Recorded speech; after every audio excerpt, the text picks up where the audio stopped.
They called her cursed before she could even speak her own name. At the frontier mating ceremony of Vargenhold, Lyra Thorn stood among the rejected, the women no man would touch, while an alpha king who hadn't smiled in 7 winters walked past every beauty in the hall and stopped in front of her. "I choose her," he said. The room turned to ice. What no one knew was that he was already dying, and she was the only weapon left. Stay with this story to the very end, hit that like button, and tell me in the comments which city you're watching from tonight.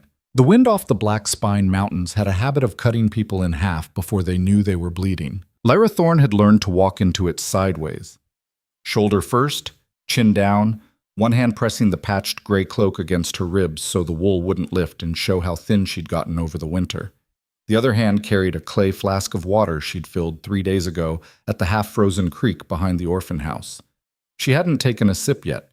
She wouldn't either, no matter how dry her tongue felt against the roof of her mouth, because old Mama Bren had told her the mating ceremony lasted from sunup till the torches went out, and a girl who fainted before the king's envoy arrived was a girl who got dragged out by her hair and never saw the inside of a marriage hut. Not that Lyra wanted a marriage hut. Not that anyone was going to choose her anyway. The road into Vargenhold was already packed, carts groaning under sacks of rye flour, traders shouting prices at each other in 3 different mountain dialects, mothers tugging daughters by the wrist and hissing last-minute corrections about how to stand, how to smile, how not to look any man directly in the eye unless he looked first. A boy of maybe 9 was selling braided ribbons out of a basket, red for warriors, blue for merchant sons, white for the king's guard, though the white ones were a joke and everyone knew it. No girl from Vargenhold had been chosen by a king's man in 11 years. Lyra kept her head down and her boots moving. Make way for the Lady Mira." She stepped off the road before the herald finished shouting. Everyone did. A polished wagon rolled past with the Thorn family crest burned into its side. A black briar twisted around a sword. Her family crest. Or it had been, technically, before her father stopped saying her name out loud. Lyra watched the curtain of the wagon twitch and a pale, perfectly painted face glance out. Mira Thorn, 18 years old, hair the color of poured honey, a laugh that had been trained, polished, and sharpened like a blade for exactly this morning. Mira saw her. Lyra knew she did. Their eyes met for half a heartbeat through the gap in the curtain. The curtain dropped. That was fine. That was honestly the kindest greeting Lyra had gotten from her half-sister in 3 years. "Move, you scab!" A shoulder hit her between the blades and she stumbled forward into the mud. The flask jolted. She caught it against her belly with both hands before it could spill. When she straightened up, a butcher's son she vaguely recognized was already laughing his way past with 2 of his cousins, none of them bothering to look back. "Sorry," Lyra said anyway, quietly, just out of habit. She wasn't sorry. She just knew what happened to girls like her who weren't. By the time she reached the great hall, and great was generous, it was a long timber barn with the cattle stalls scrubbed out and pine boughs nailed up to hide the smell. The sun was already burning the frost off the thatch. Inside, the floor had been swept and strewn with dried lavender. 300 women, maybe more, were arranged in rough circles by rank. Closest to the dais, the noble daughters in furs and silver. Behind them, the warriors' daughters in stiff leather and braided hair. Then the merchant girls, the artisan girls, the farm girls. And at the very back, in the shadow under the rafters where the smoke from the torches gathered like a low ceiling of soot, the discarded. That's what the village called them. Lyra had heard the word so many times it had stopped meaning anything. Discarded. Like a scrap of leather too small to make a glove out of. The widows whose husbands had died of fever before the priest even read the rites. The girls born with one leg shorter than the other, the bastards whose mothers had been turned out at 15. The orphans nobody had wanted to feed, and the cursed ones. There were only 2 cursed ones this year, Lyra and a girl named Petra, who'd been struck by lightning at age 6 and now spoke too slowly and laughed at the wrong moments. Petra was already standing in their corner, hands folded in front of her, staring at the floor. She looked up when Lyra came in, and her whole face brightened the way it always did, like Lyra was the only person in the world who'd ever bothered to learn her name. "You came," Petra whispered. "Of course I came." Lyra slid in next to her and squeezed her wrist. "Where else am I gonna be?" "Mama said maybe you'd run." "Where would I run to, pet?" Petra thought about that very seriously. The mountains? The mountains would eat me before lunch. Oh, Petra considered. Then it's good you came. Lyra almost smiled. She put the flask down between her boots and tried not to look at it. Her tongue felt like a strip of dried meat. The horn blew at the front of the hall. 3 long notes. The crowd shuffled tighter. A woman in a red robe, Matron Veska, who ran the ceremony every year and who had once spit at Lyra's feet in the market for daring to ask about the price of bread, climbed up onto the dais and raised her hands. "Daughters of Vargenhold," she called out, in that voice that always sounded like it was scraping the inside of a kettle. "Today you stand before the eyes of the warriors of the northern reaches, before the envoys of the lesser kingdoms, before the seekers of bond and bride.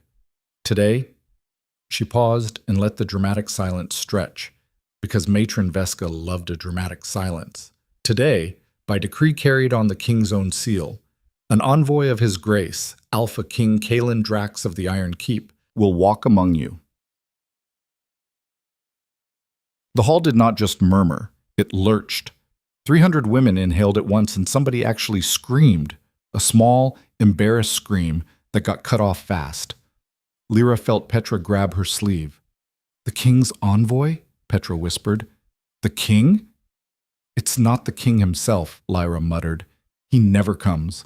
It's a man, some commander. They send a man." "Oh."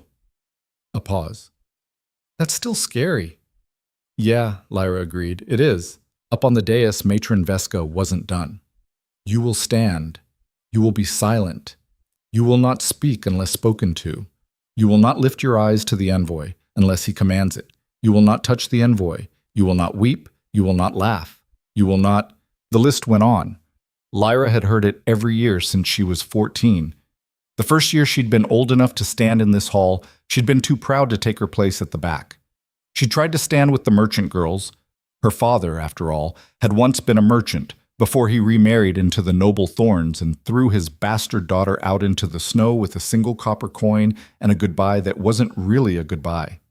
The merchant girls had laughed. One of them had taken Lyra's wrist and physically walked her to the back of the room, smiling the whole way like they were friends, and then dropped her arm at the edge of the discarded section like she was setting down a sack of rotten apples. Lyra had not tried again. She glanced at the noble circle now. Lyra Thorn was at the front of it, of course, standing perfectly still, hair plaited with tiny silver bells that would chime if she so much as breathed wrong, except Lyra had been trained since she was 7 not to breathe wrong.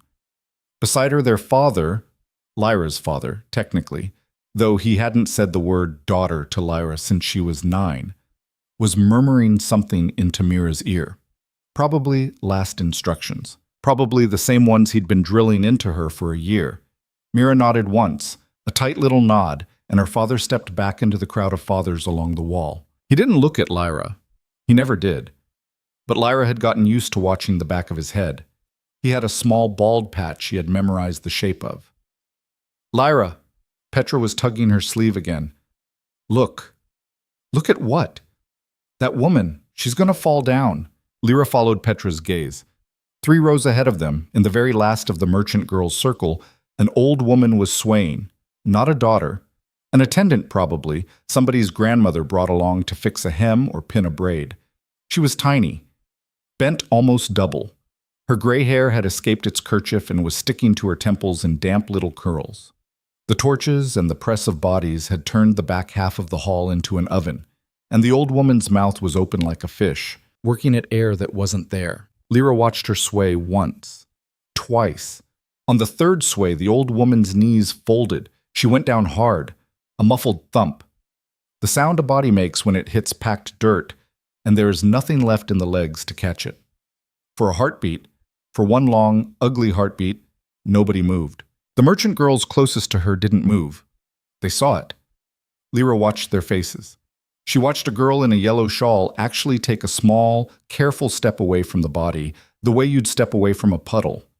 Up on the dais, Matron Veska was still talking about the dignity of the daughters of Vargenhold. She hadn't seen.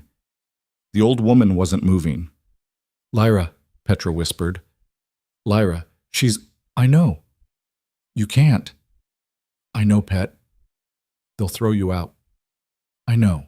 Lyra picked up the flask. She knew exactly what she was doing. That was the thing she'd think about later, in the dark, when she tried to figure out what kind of person she'd turned out to be. She knew the rules. You will not speak. You will not move. You will not touch. She knew that she was the cursed thorn bastard standing in the discarded corner, and that the smallest infraction from a girl like her got punished 10 times harder than the same infraction from a girl like Mira. She knew the flask in her hand was the only water she had, and she was already so dry her lips were splitting at the corners, and the ceremony might run another 6 hours, and there was no creek near this hall, and nobody was going to give her any. She knew the old woman wasn't anybody's mother she recognized, wasn't anybody who would owe her anything, wasn't anybody who would even remember Lyra's face by tomorrow morning. She also knew that the old woman was dying right there on the floor, while 300 women in lavender-scented dresses pretended not to see. Lyra stepped out of line. A hiss went through the discarded corner. Petra made a small, frightened sound. Lyra ignored both. She walked, not ran, because running would have drawn Matron Veska's eye faster, between the rows of merchant girls. She felt the yellow shawl girl's shoulder go rigid as she passed. She heard somebody whisper the word cursed. She knelt down next to the old woman. Up close, the woman was even smaller than she'd looked. Bird-like. Her wrists were the width of 2 of Lyra's fingers. Her eyes were open but unfocused, rolled half back, and there was a thin, wet line of drool sliding down her chin into the lavender-strewn floor. Lyra slid an arm under the woman's shoulders and lifted, very gently, until the gray head was propped against her thigh. "Hey," Lyra said. "Hey, grandmother, look at me." The old woman's eyes drifted. Lyra unstoppered the flask with her teeth. She held it against the cracked lips. Drink. Slow. Just a sip. Slow. The water touched the woman's mouth and her whole body twitched, a small shudder of recognition, and then she was drinking, gulping, gasping, water running down her chin and over Lyra's wrist. Lyra had to pull the flask back to keep her from choking. "Slow, grandmother. Slow. There's more. There's more, I promise. Just slow." She gave her another mouthful, then another. The woman's eyes started to focus. They found Lyra's face. They blinked. "Who?" the woman rasped. "Nobody," Lyra said quickly. "I'm nobody. Stay quiet. Drink." "You." Matron Veska's voice cracked across the hall like a whip, and the entire room went still. Lyra didn't look up. She just kept the flask against the old woman's mouth. "You, cursed girl, stand up." "In a minute," Lyra said. She heard the gasp. Somebody, 3 people, gasped together at the back talk. Lyra kept her eyes on the old woman, woman, who was now drinking the 3rd mouthful and was visibly coming back into her own face. Her color was changing. The glaze was leaving her eyes. Her tiny hand came up and closed weakly around Lyra's wrist. "Bless," the old woman whispered. "Bless you, child." "Don't," Lyra murmured. "Don't bless me. Bad luck." A footstep behind her. Then another. Heavy, deliberate. The kind of step that belonged to a woman in red robes who was about to make a public example. "Stand up." Lyra finally looked up. Matron Veska was standing over her, face the color of boiled beet. Behind her, 2 of the ceremony guards, big men in black wool with short cudgels at their belts, were already moving in. "She fainted," Lyra said. "She needed water." "You were ordered to—" "She was dying," Lyra said. The word came out louder than she meant it to. It carried. "On the floor, 3 feet from you, while you were talking about dignity." The hall did not breathe. Matron Veska's face went from beet to something darker. "Take her." The guards moved. Lyra didn't fight them. Fighting them would only get her wrist broken. She'd seen it happen to a girl 2 years ago. But she also didn't let go of the old woman until somebody else, a merchant woman, finally shamed into action, knelt down to take the gray head onto her own lap. Then Lyra stood up, and the guards each grabbed an arm, and Matron Veska looked at her like she was a roach to be crushed under a shoe. "You will be removed from the hall." "Fine," Lyra said. "You will be barred from the ceremony for 10 years. "That's fine too." Matron Veska's eyes narrowed. "And your father will be informed." "That one," That one landed, just a little. Lyra felt it in her chest, that small, stupid flint she could never quite kill, the part of her that was still 9 years old and standing in the snow with a copper coin. She made sure her face didn't show it. "He won't care," she said. "He will be—" The doors at the far end of the hall slammed open. Slammed.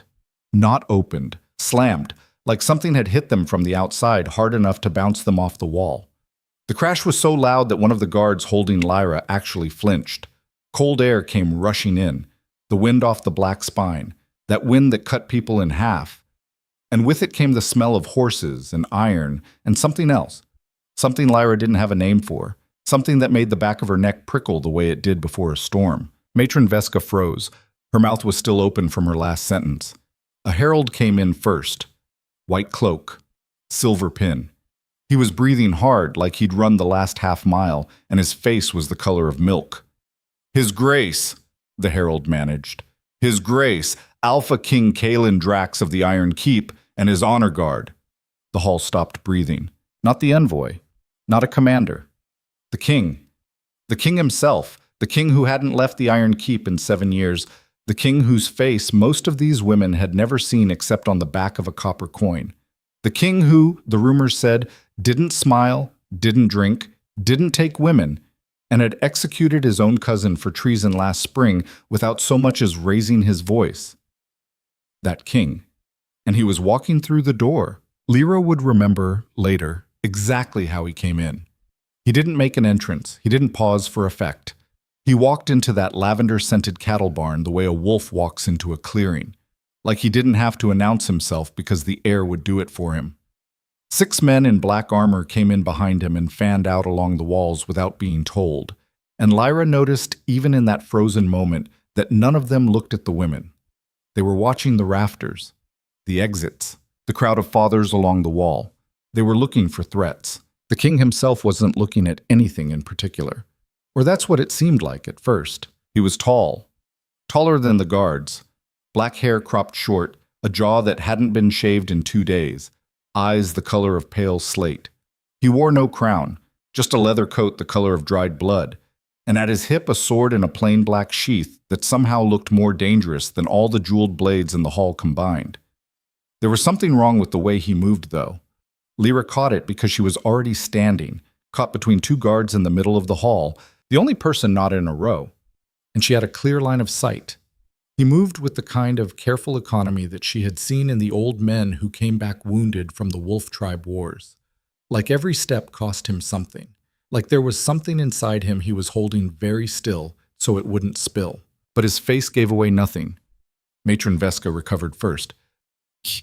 "Your Grace?" she stammered, and then she actually genuflected, which Lyra had never seen her do for anyone. We did not expect, the envoy was—" "There is no envoy," King Kalen Drax said. His voice was quieter than Lyra had expected. Lower. It carried anyway. He didn't even glance at Matron Veska. "I will choose for myself." The hall made a sound. It wasn't a gasp. It was something underneath a gasp. 300 women all realizing at once that the rules of the morning had just been thrown into the fire. The noble circle visibly tightened. Lyra saw Lyra Thorn straighten her spine and lift her chin a fraction, the way she'd been trained to.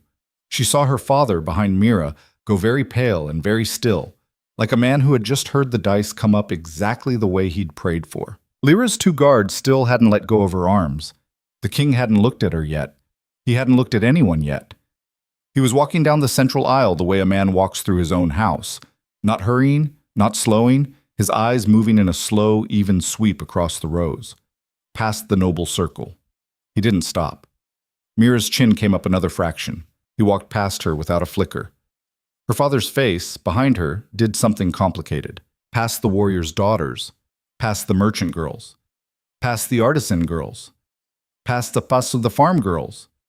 He was walking toward the back of the hall. He was walking toward the discarded. Petra, in the corner, made a small noise that was almost a whimper. Lyra heard it from 20 feet away. Some of the discarded women were actually backing up, pressing themselves against the timber wall, as if the king's slate-pale gaze might burn them just by passing over. He stopped. 3 feet from where Lyra still stood between her two guards. The hall was completely silent. Even Matron Vesca had run out of breath. The king looked at her. It was... Lyra would never be able to describe it properly, even later, even to herself in the dark. It was not a kind look. It was not a hungry look. It was the look a man gives a tool he is deciding whether to pick up. His eyes went over her. The patched gray cloak, the cracked boots, the smear of mud across her cheek where she'd fallen earlier, the empty flask still hanging from her hand by its leather cord. He took it all in. He took in the two guards holding her arms. He took in the old woman on the floor, still being held by the merchant who'd finally helped. His pale gaze came back to Lyra's face. "What is your name?" She had to swallow before she could speak. Her tongue had glued itself to the roof of her mouth. "Lyra," she said. And then, because she was who she was, and her father had thrown her out for being who she was, "Lyra Thorn." A small, furious sound from the noble circle. Mira's head whipped around. Lyra didn't look. The king didn't look either. His pale eyes stayed on her face. "You gave her your water," he said. It wasn't a question. He wasn't asking. He had seen it somehow from outside the hall, or one of his men had told him, or Lyra didn't know. She just nodded, once. Why? The question took her by surprise. She actually opened her mouth and closed it again. The two guards hadn't moved. The hall hadn't breathed.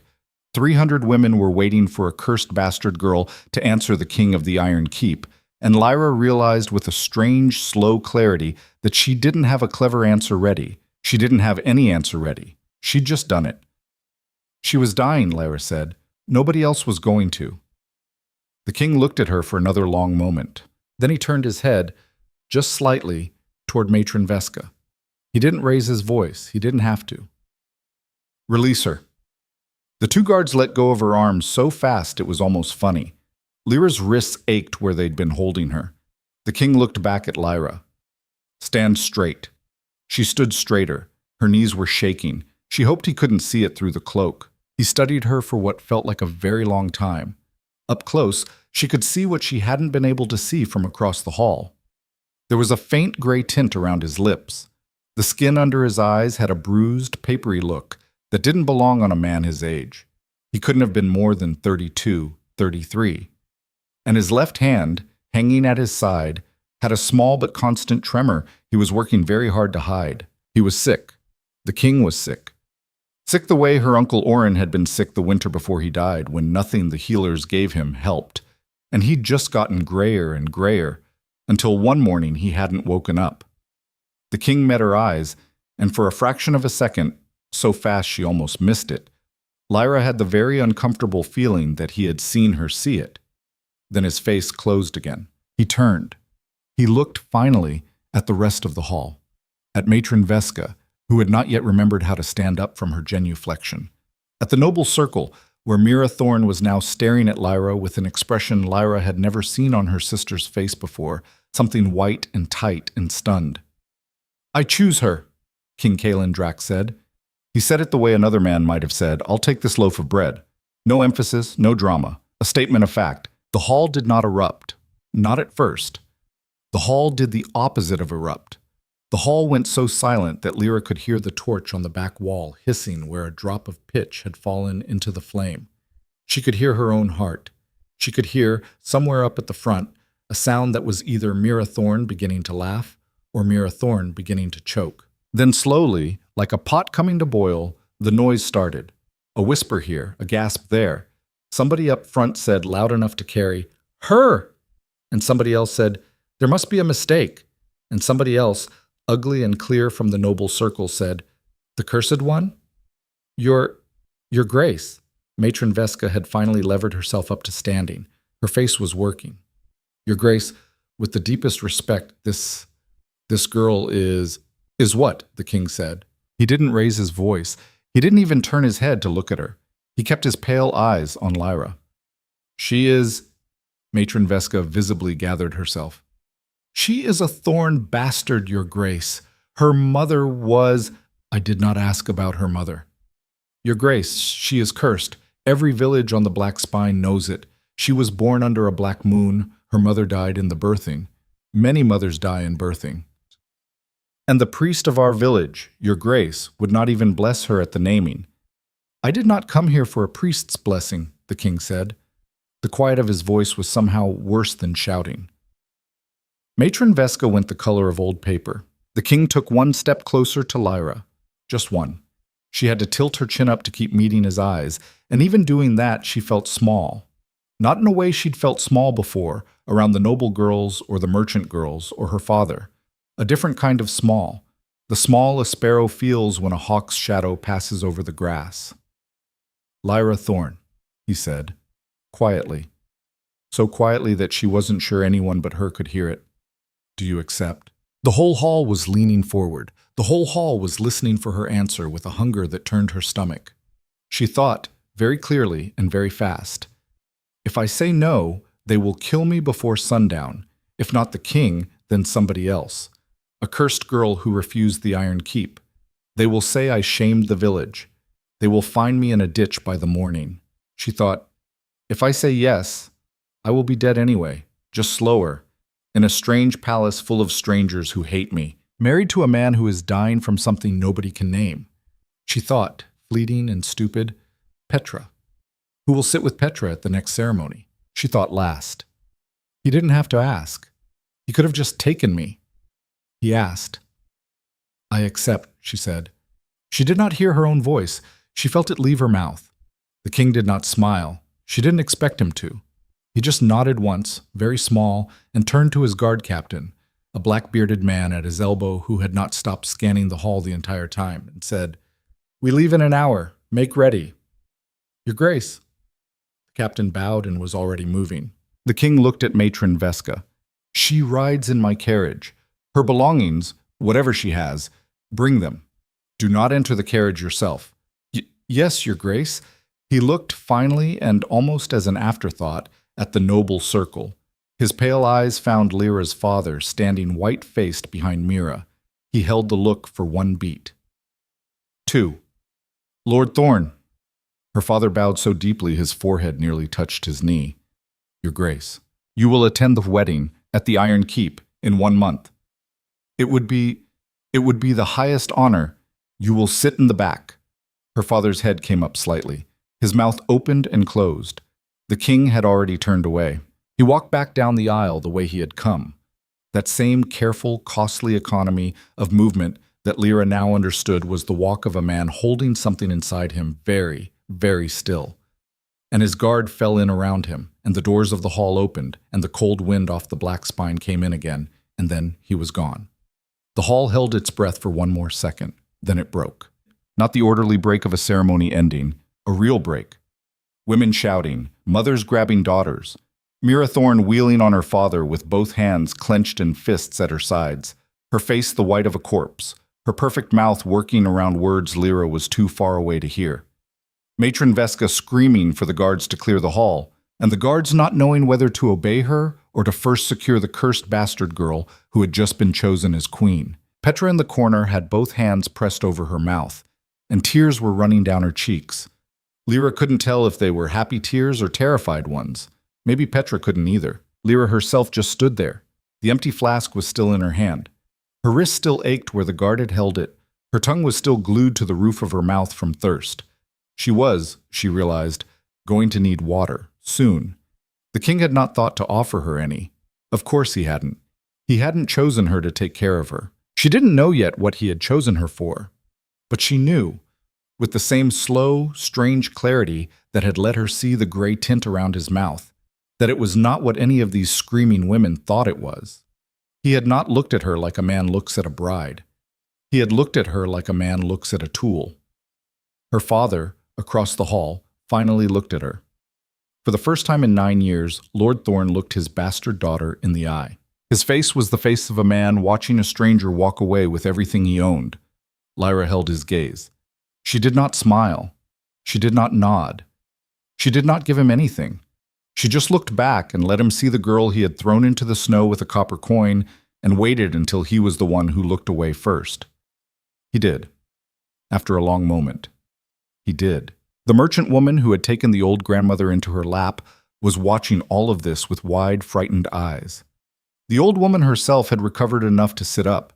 She was looking at Lyra too, and her tiny crumpled face had something in it that Lyra didn't have a name for. Not gratitude, exactly. Something older than gratitude. The old woman's lips moved. Lyra couldn't hear what she said, but she could read it. They have no idea what they have done. And then a guard captain in black armor was at Lyra's elbow, polite and impersonal, saying, "My lady, the carriage, Botrine." And Lyra Thorn, the cursed bastard of the black spine, the discarded girl from the back of the hall, walked out of the lavender-scented cattle barn between two men of the Iron Keep, with her empty flask still in her hand and her cracked boots making small, soft sounds on the frozen mud.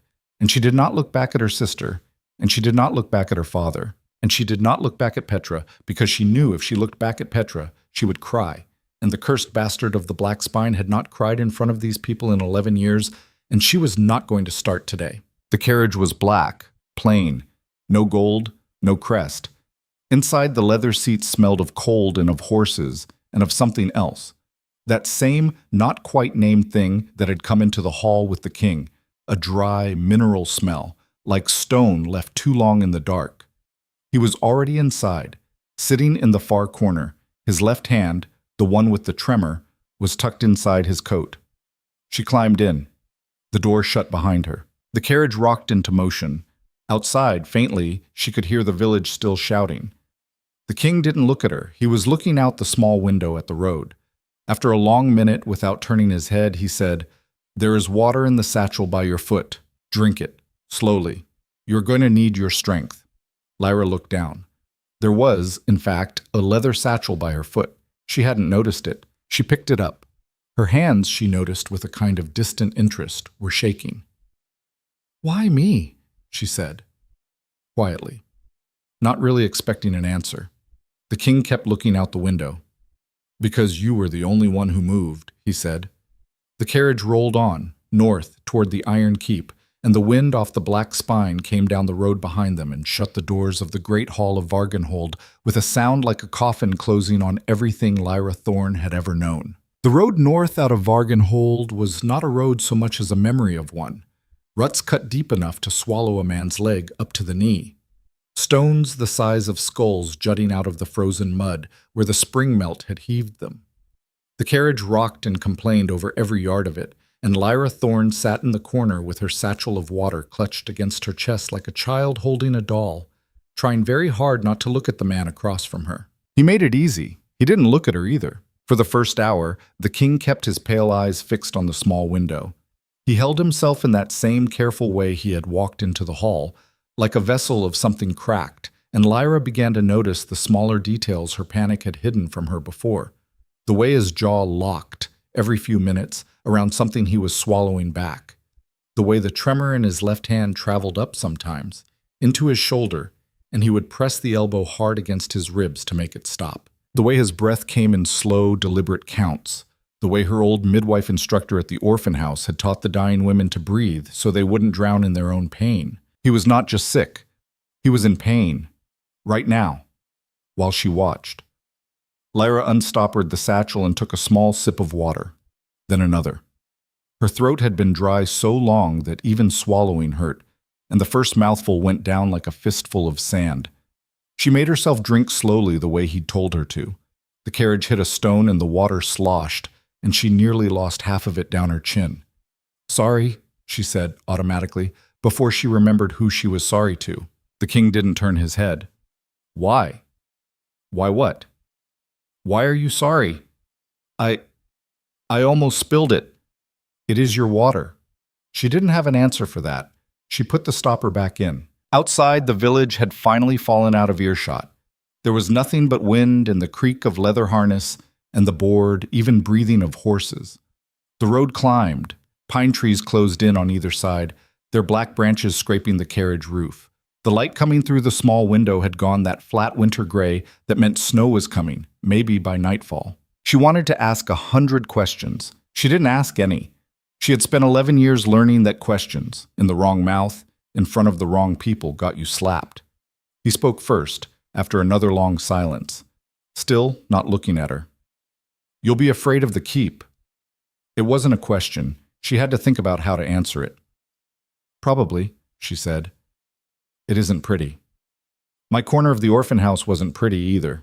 His head turned, finally, just a fraction. The pale slate eyes flicked over her face once and then went back to the window. She couldn't tell whether she had amused him or annoyed him, or whether his face was even capable of either. There are rules, he said. I figured. You won't speak to anyone unless I'm in the room. Not the steward, not the captain, not the maids, not the cook, not anyone. All right, you won't go below the second floor without an escort. All right, you won't go into the east wing at all. All right, you won't. He paused. The tremor went up his arm again, and he pressed his elbow against his ribs and waited for it to pass. His mouth tightened. You won't ask why. She watched him push the pain back down. Then she said very quietly, All right. That finally made him look at her properly. A long, level look. Something worked behind his eyes that she couldn't read. Then he turned back to the window. Good, he said. The snow started about an hour later. Small, mean flakes at first, the kind that bit at exposed skin. Then heavier, in slow, soft sheets that turned the world outside the window into a moving wall of white. The carriage slowed. Outside, she heard the captain, the black-bearded man, calling orders to the outriders, and the muffled sound of horses being checked back, and the wet creak of the wheels finding new purchase in deepening slush. She must have dozed. She didn't mean to. One moment she was watching the snow and counting the king's slow, painful breaths in her head, and the next she was blinking awake to a hard jolt and the sound of the captain's voice right outside the window. Your Grace, we've lost the lead horse to a stone. We need to stop at the way station tonight. The pass is closing. How far? 2 miles, maybe 3. We can be there before full dark if we walk the team. Do it. The captain's boot falls receded. The carriage lurched into motion again, slower now, the horses snorting and complaining. Lyra realized, somewhere in the half-fogged corner of her mind, that her cheek was numb where it had been pressed against the cold leather, and her fingers had gone the white-yellow color they always went in deep cold. Across from her, the king's eyes were closed. She watched him a long time before she understood that he was not asleep. He was just holding himself together inside his own skin, with his eyes shut so he wouldn't have to look at her doing it. The tremor was in both hands now. There was a thin sheen of sweat along his hairline, even though the inside of the carriage was cold enough that her breath came out in pale puffs. You should drink something, she heard herself say. His eyes opened slowly. They were a darker gray now, bruised. I have nothing. There's water in the satchel. You said it was mine, but I haven't had much of it. There's plenty. He looked at her for a long moment. Then he said, Water doesn't help. What does, said? His mouth did something that was almost not a smile, the shape a smile might have made on a face that had forgotten how. Nothing you have. She didn't argue. She just took the satchel anyway and pulled out the small wooden cup that was tucked inside it and poured a little water into it and held it out across the swaying carriage. Her hand shook from the cold in the road. She steadied it against her knee. Try, she said. He looked at the cup. He looked at her. The pale eyes did that thing again where they went over her like a man assessing a tool, except this time there was something else underneath it, something tired and almost, Lyra didn't have the word, almost surprised. You don't owe me anything, he said. I know. You especially don't owe me water. I know. He took the cup. Their fingers touched. It was, she would think later, the first time anyone of his rank had ever willingly touched her skin in her entire life. His fingers were ice, not cold the way her own fingers were cold from the carriage, cold the way the stone of a churchyard wall is cold in February, the kind of cold that wasn't on the surface of him but inside him, leaking out.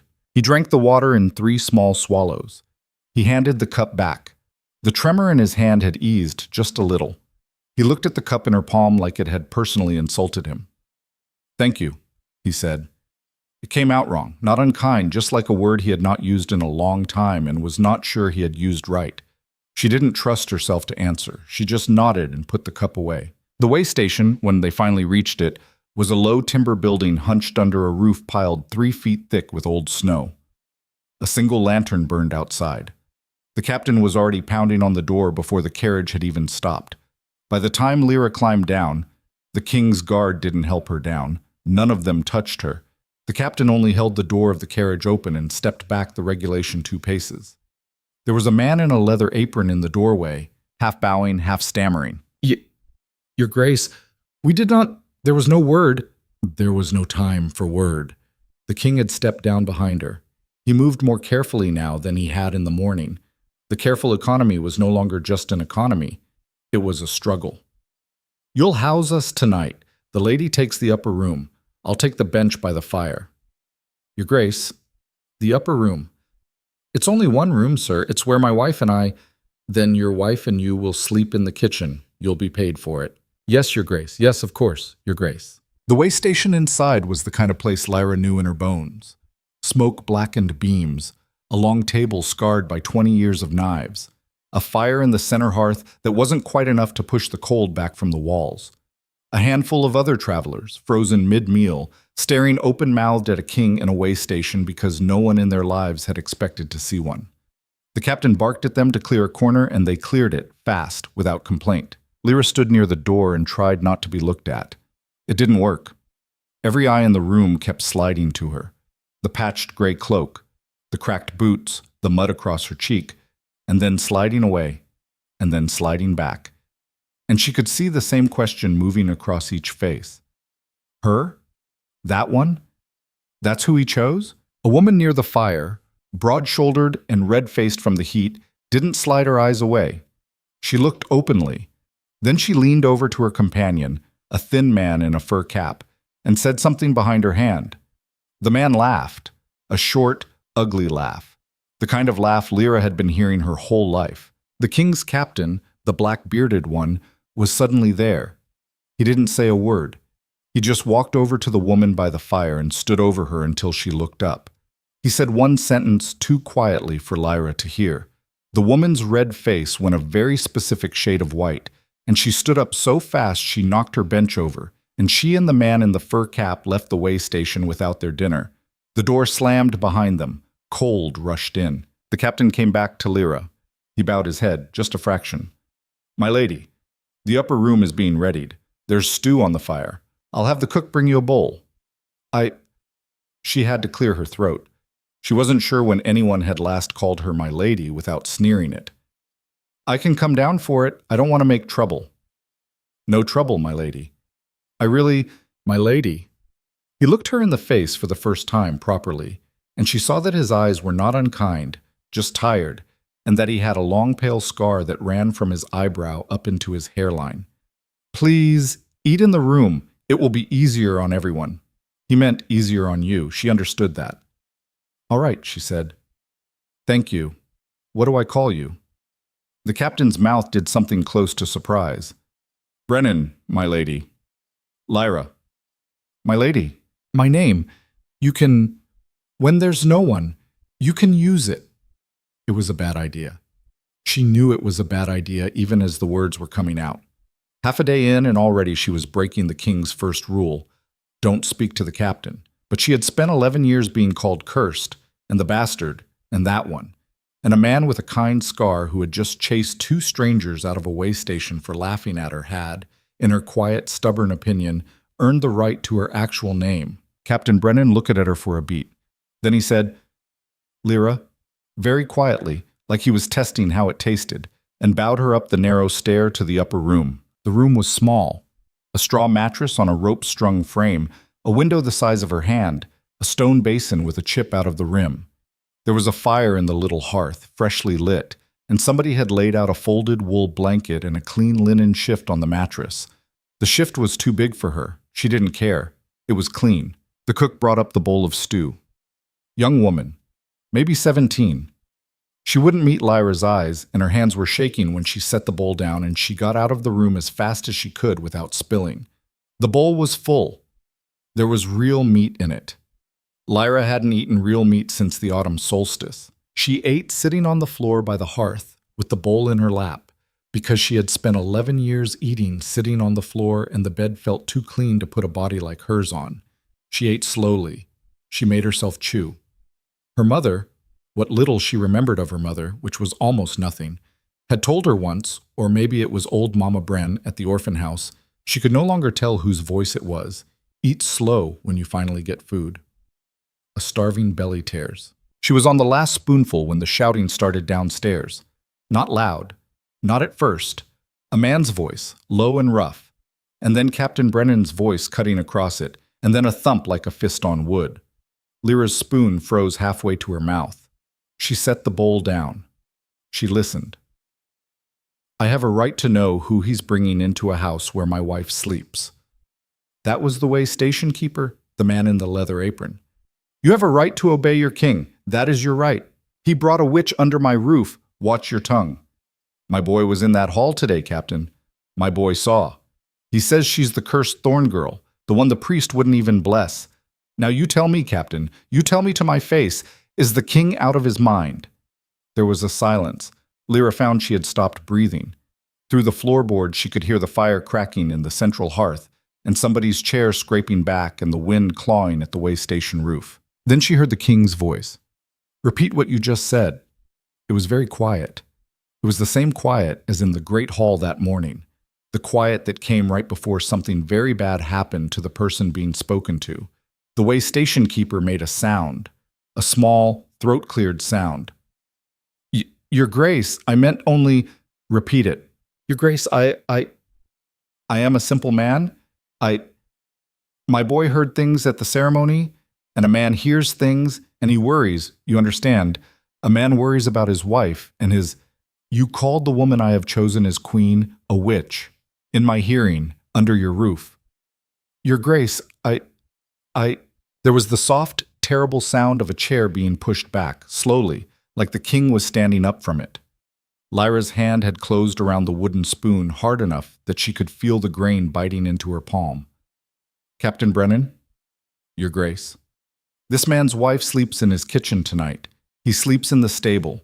Make sure he has a blanket. I am not a cruel man. Yes, Your Grace. In the morning he will apologize to my lady, to her face, on his knees. If he refuses, you will burn his way station to the ground, and we will sleep in the snow. Are we clear? Crystal, Your Grace? There was no answer from the keeper, just a long, ragged breath, then boot falls, dragging, and a door, and the wind cutting in and being shut out again, then silence. Lyra sat on the floor of the upper room with the empty bowl beside her and the fire popping in the hearth, and she discovered that her hands were shaking the way they had shaken in the carriage when she had handed the king the cup. She set the spoon down very carefully on the bowl. She wrapped her arms around her knees. She put her forehead down on her arms. She did not cry. She had not cried in 11 years, and she was not going to start in a stranger's spare room with a king downstairs, who had just threatened to burn a building down because a man had called her a witch in his hearing. But it was a very near thing. She had not yet lifted her head when the soft knock came at the door. She straightened so fast her back popped. Yes? It's Brennan, my lady. She got up. Her legs were stiff. She opened the door. The captain was standing in the narrow hall with another bowl in his hand and a wineskin tucked under his arm. He looked tired. He looked older, somehow, than he had in the great hall. His Grace asked me to bring you these. She took the bowl. It was hot bread, broken into pieces with butter melted into it. The wineskin smelled faintly of something herbal and warm. Thank you, she said. Captain, what I heard downstairs... You heard nothing, my lady. Brennan. He looked at her, just looked. After a moment he said very quietly, It is going to be like that, wherever we go. For a while. You'll have to be ready for it. I've been ready for it my whole life. I believe that, my lady. But it will be louder now, and the people doing it will be richer, and some of them will not stop at words. Do you understand? Yes. Good. He hesitated, then, even more quietly, He did not mean to frighten you, tonight, with the keeper. He has a hard way. He didn't frighten me. No? Not the way you think. Captain Brennan considered her for a long moment. Then he nodded once, like a man closing a ledger. Sleep if you can, my lady. We ride at first light. The pass should be open enough. He left. She shut the door. She sat down on the floor by the fire again with the hot bread in her lap, and she ate it more slowly than she had eaten the stew, because she had a strange new understanding now that everything she ate from this night forward was going to come at a cost to somebody, and she did not yet know who, and she did not yet know how much. She slept eventually. badly. The straw mattress was kinder than her cot at the orphan house, but she could not stop hearing the keeper's voice calling her a witch, and underneath it, lower and worse, her own father's voice the morning he had set her down in the snow and said, "Don't follow me home, girl." She woke to the sound of horses. The window was the color of weak tea. Pre-dawn. The fire had burned down to coals. She washed her face in the basin. The water was so cold it made her teeth ache, and pulled the patched gray cloak around her shoulders and went down the stair. The way station keeper was standing in the middle of the main room. His leather apron was gone. He was in a wool shirt that had been slept in. His face was the color of curdled milk. He saw her and his throat worked. He went down on his knees. My lady." His voice was hoarse. He had clearly not slept.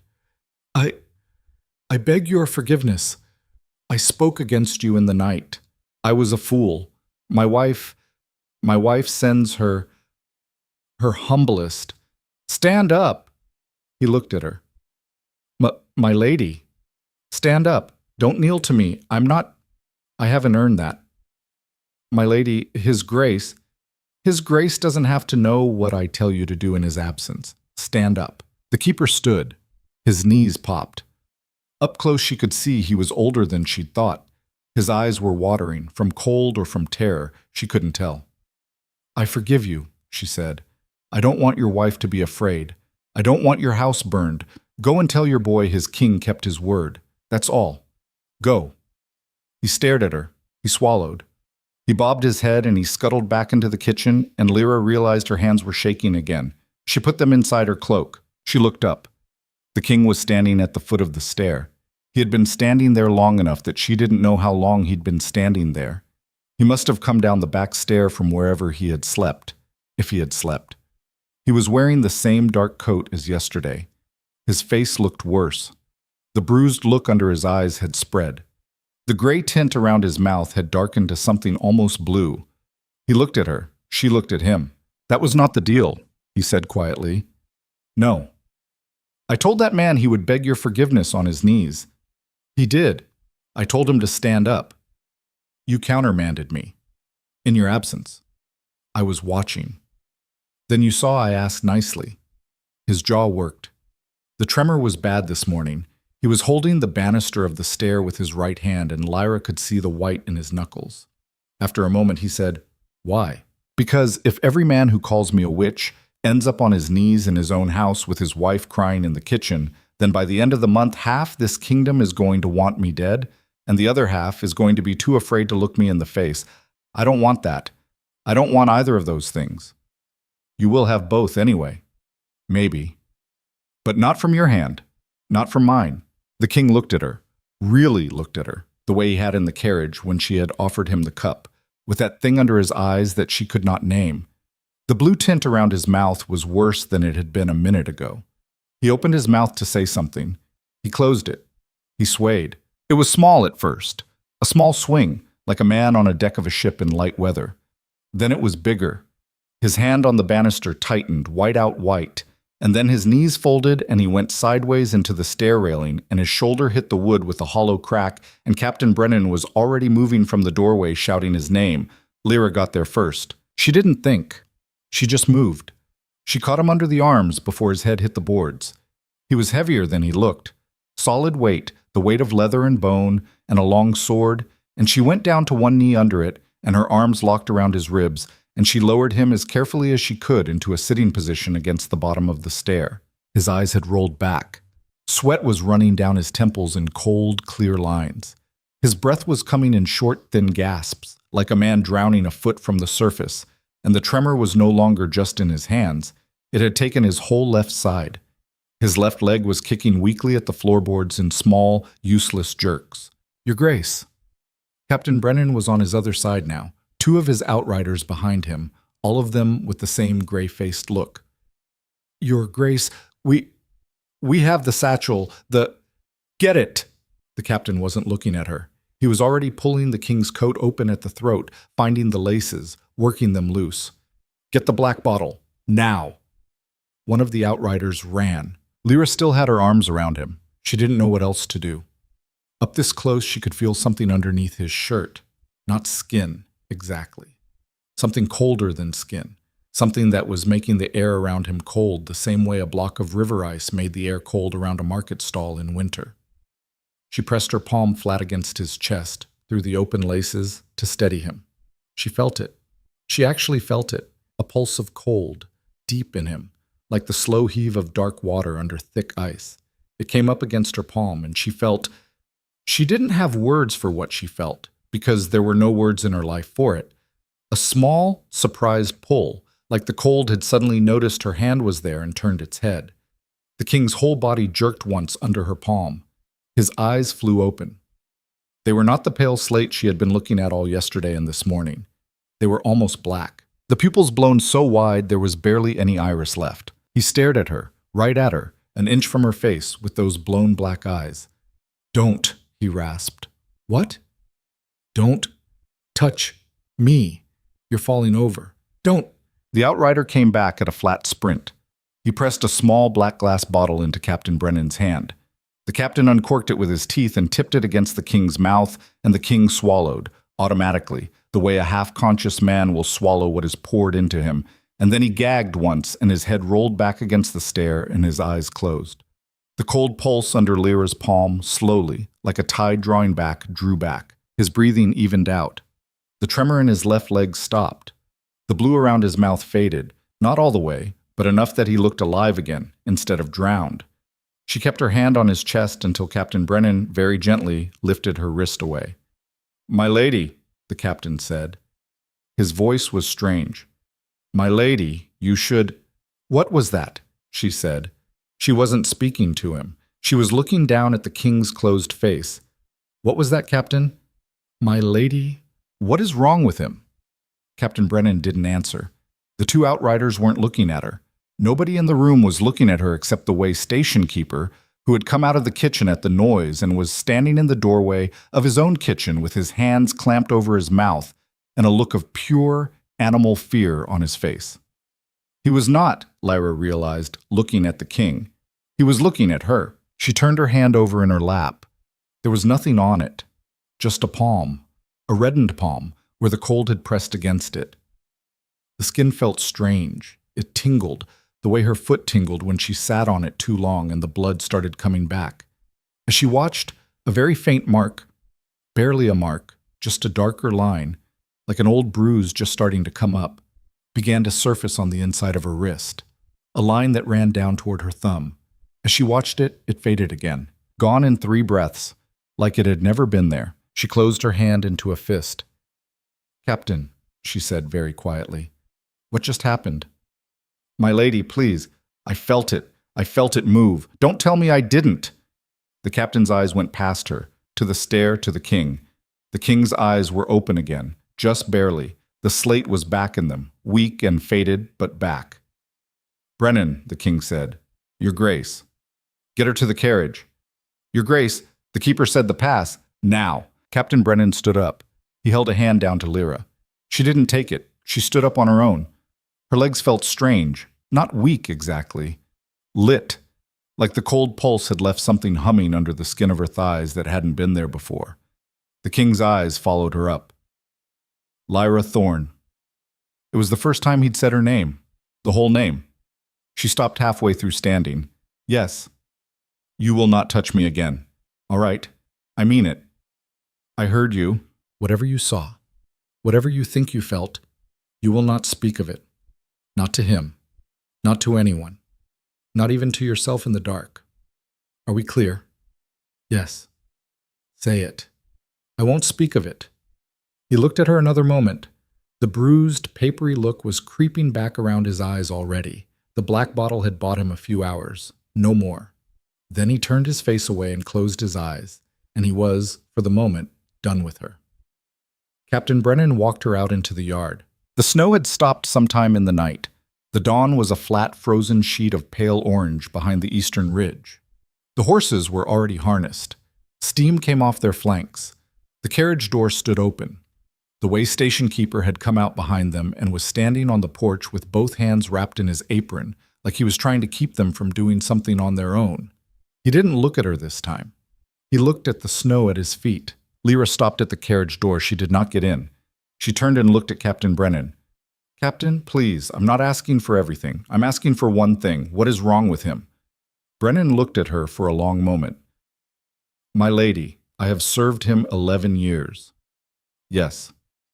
I will follow him into a fire if he tells me to. I have followed him into a fire if he told me to. Do you understand? Yes. Then understand this. He has reasons. For everything. For the rule about the East Wing. For the rule about not speaking. For the rule about not touching him. Especially for that one. The reasons are his to give. Not mine. Not anyone's. If he chooses to tell you, he will tell you. If he does not, then he does not. And you will live your life inside that, the way the rest of us have learned to. That's not an answer. It is the only answer I can give, my lady. She looked at him. He looked back. He's dying, she said. Quietly. Not a question. Brennan's face did not change, but something behind his eyes did. A small, terrible flicker, like a candle guttering in a window across a long, dark field. Get in the carriage, my lady, he said. Please. She got in the carriage. The king was carried out a few minutes later. Two of the outriders, with a kind of practiced gentleness that told her they had done this before, lifted him under the arms and the knees and laid him along the bench across from her. They tucked a fur over him. They did not look at her. The captain shut the carriage door from outside, and Lyra heard him swing up onto his horse, and she heard him give the order to move out, and the carriage rolled forward into the bitter morning. The road climbed all day. The pass, when they crossed it, was a narrow knife between two black cliffs of stone, with the sky a single thin ribbon of pale blue overhead. On the far side, the land fell away into a long gray valley, and at the far end of the valley, just visible against the next ridge, she saw it for the first time. The Iron Keep. She had heard it described her whole life. Nothing had described it right. It was not a castle the way the songs sang of castles. It was a fortress carved into the side of a mountain, half stone, half mountain itself, black-ribbed with the iron struts that gave it its name. There were no banners, no bright walls, no flags. It looked, against the gray ridge, like the broken jawbone of some enormous animal that had died there 1,000 years ago and not finished rotting. Across from her, the king had not moved. He had not opened his eyes. He breathed shallow and even, and the gray blue around his mouth had returned, and Lyra sat very still with her hands inside her cloak, and she did not touch him, because she had said she would not. She thought about the cold under her palm, the pulse of it, the way it had turned its head, like it had noticed her. She thought about the faint dark line that had come up on her wrist and gone away. She thought about Captain Brennan's face when she had said he's dying. She thought about her father's bald spot, and Mira's perfect honey braid, and Petra in the corner of the great hall with both hands pressed over her mouth, and the way station keeper had looked at her. Not at the king. At her. With that animal terror in his face after she had pressed her palm against the king's chest. She thought about how a girl who was nothing more than a discarded bastard from the back of a cattle barn had been brought across a mountain pass in a king's carriage, and how a man who had not let anyone touch him in a long time had, in front of his own captain, looked her in the face with blown black eyes and told her, "Don't." She thought about how, when she had pressed her hand to him, the cold inside him had not killed her. It had recognized her. The carriage rolled down the long gray valley toward the iron jawbone in the cliff, and the wind off the black spine came down behind it and pushed it the rest of the way home. And Lyra Thorn sat across from her dying king with her cold hands buried in her cloak and the strange new humming under her skin. And somewhere very far down inside her, in a place she had spent 11 years learning not to look into, something that had been sleeping her whole life rolled over once in the dark and opened a single, slow, considering eye. The eye, in its dark place, did not close again. That was the part Lyra would understand much later, was the most important part. Whatever had rolled over inside her in the carriage that afternoon, as the Iron Keep came into view, did not roll back. It sat at the bottom of her ribs like a coal, and it watched, and she went on with the business of being a girl who had no idea what to do with her hands when somebody offered her a goblet of wine. The keep swallowed them at sundown. The gate was iron, 20 feet tall, hung between two black stone towers with no banners on them. It opened without anyone shouting an order. Lyra heard the chains move from somewhere deep inside the wall. a long, slow grinding that sounded less like a gate and more like a throat. And then the carriage rolled through into a cobbled courtyard the size of a small village, and the gate ground shut behind them. And that was the moment Lyra understood that the world she had grown up in was now on the other side of a wall she might never cross back through. She climbed down without help because no one offered any.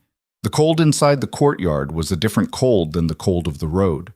It came up out of the stones. It went into the soles of her boots and traveled up her shins. Captain Brennan and two of the outriders carried the king out of the carriage on a folded military stretcher they had produced from somewhere with the same practiced quiet as the morning. Lyra did not look. She had been told not to touch him. She had not been told not to look, but she found she did not want to.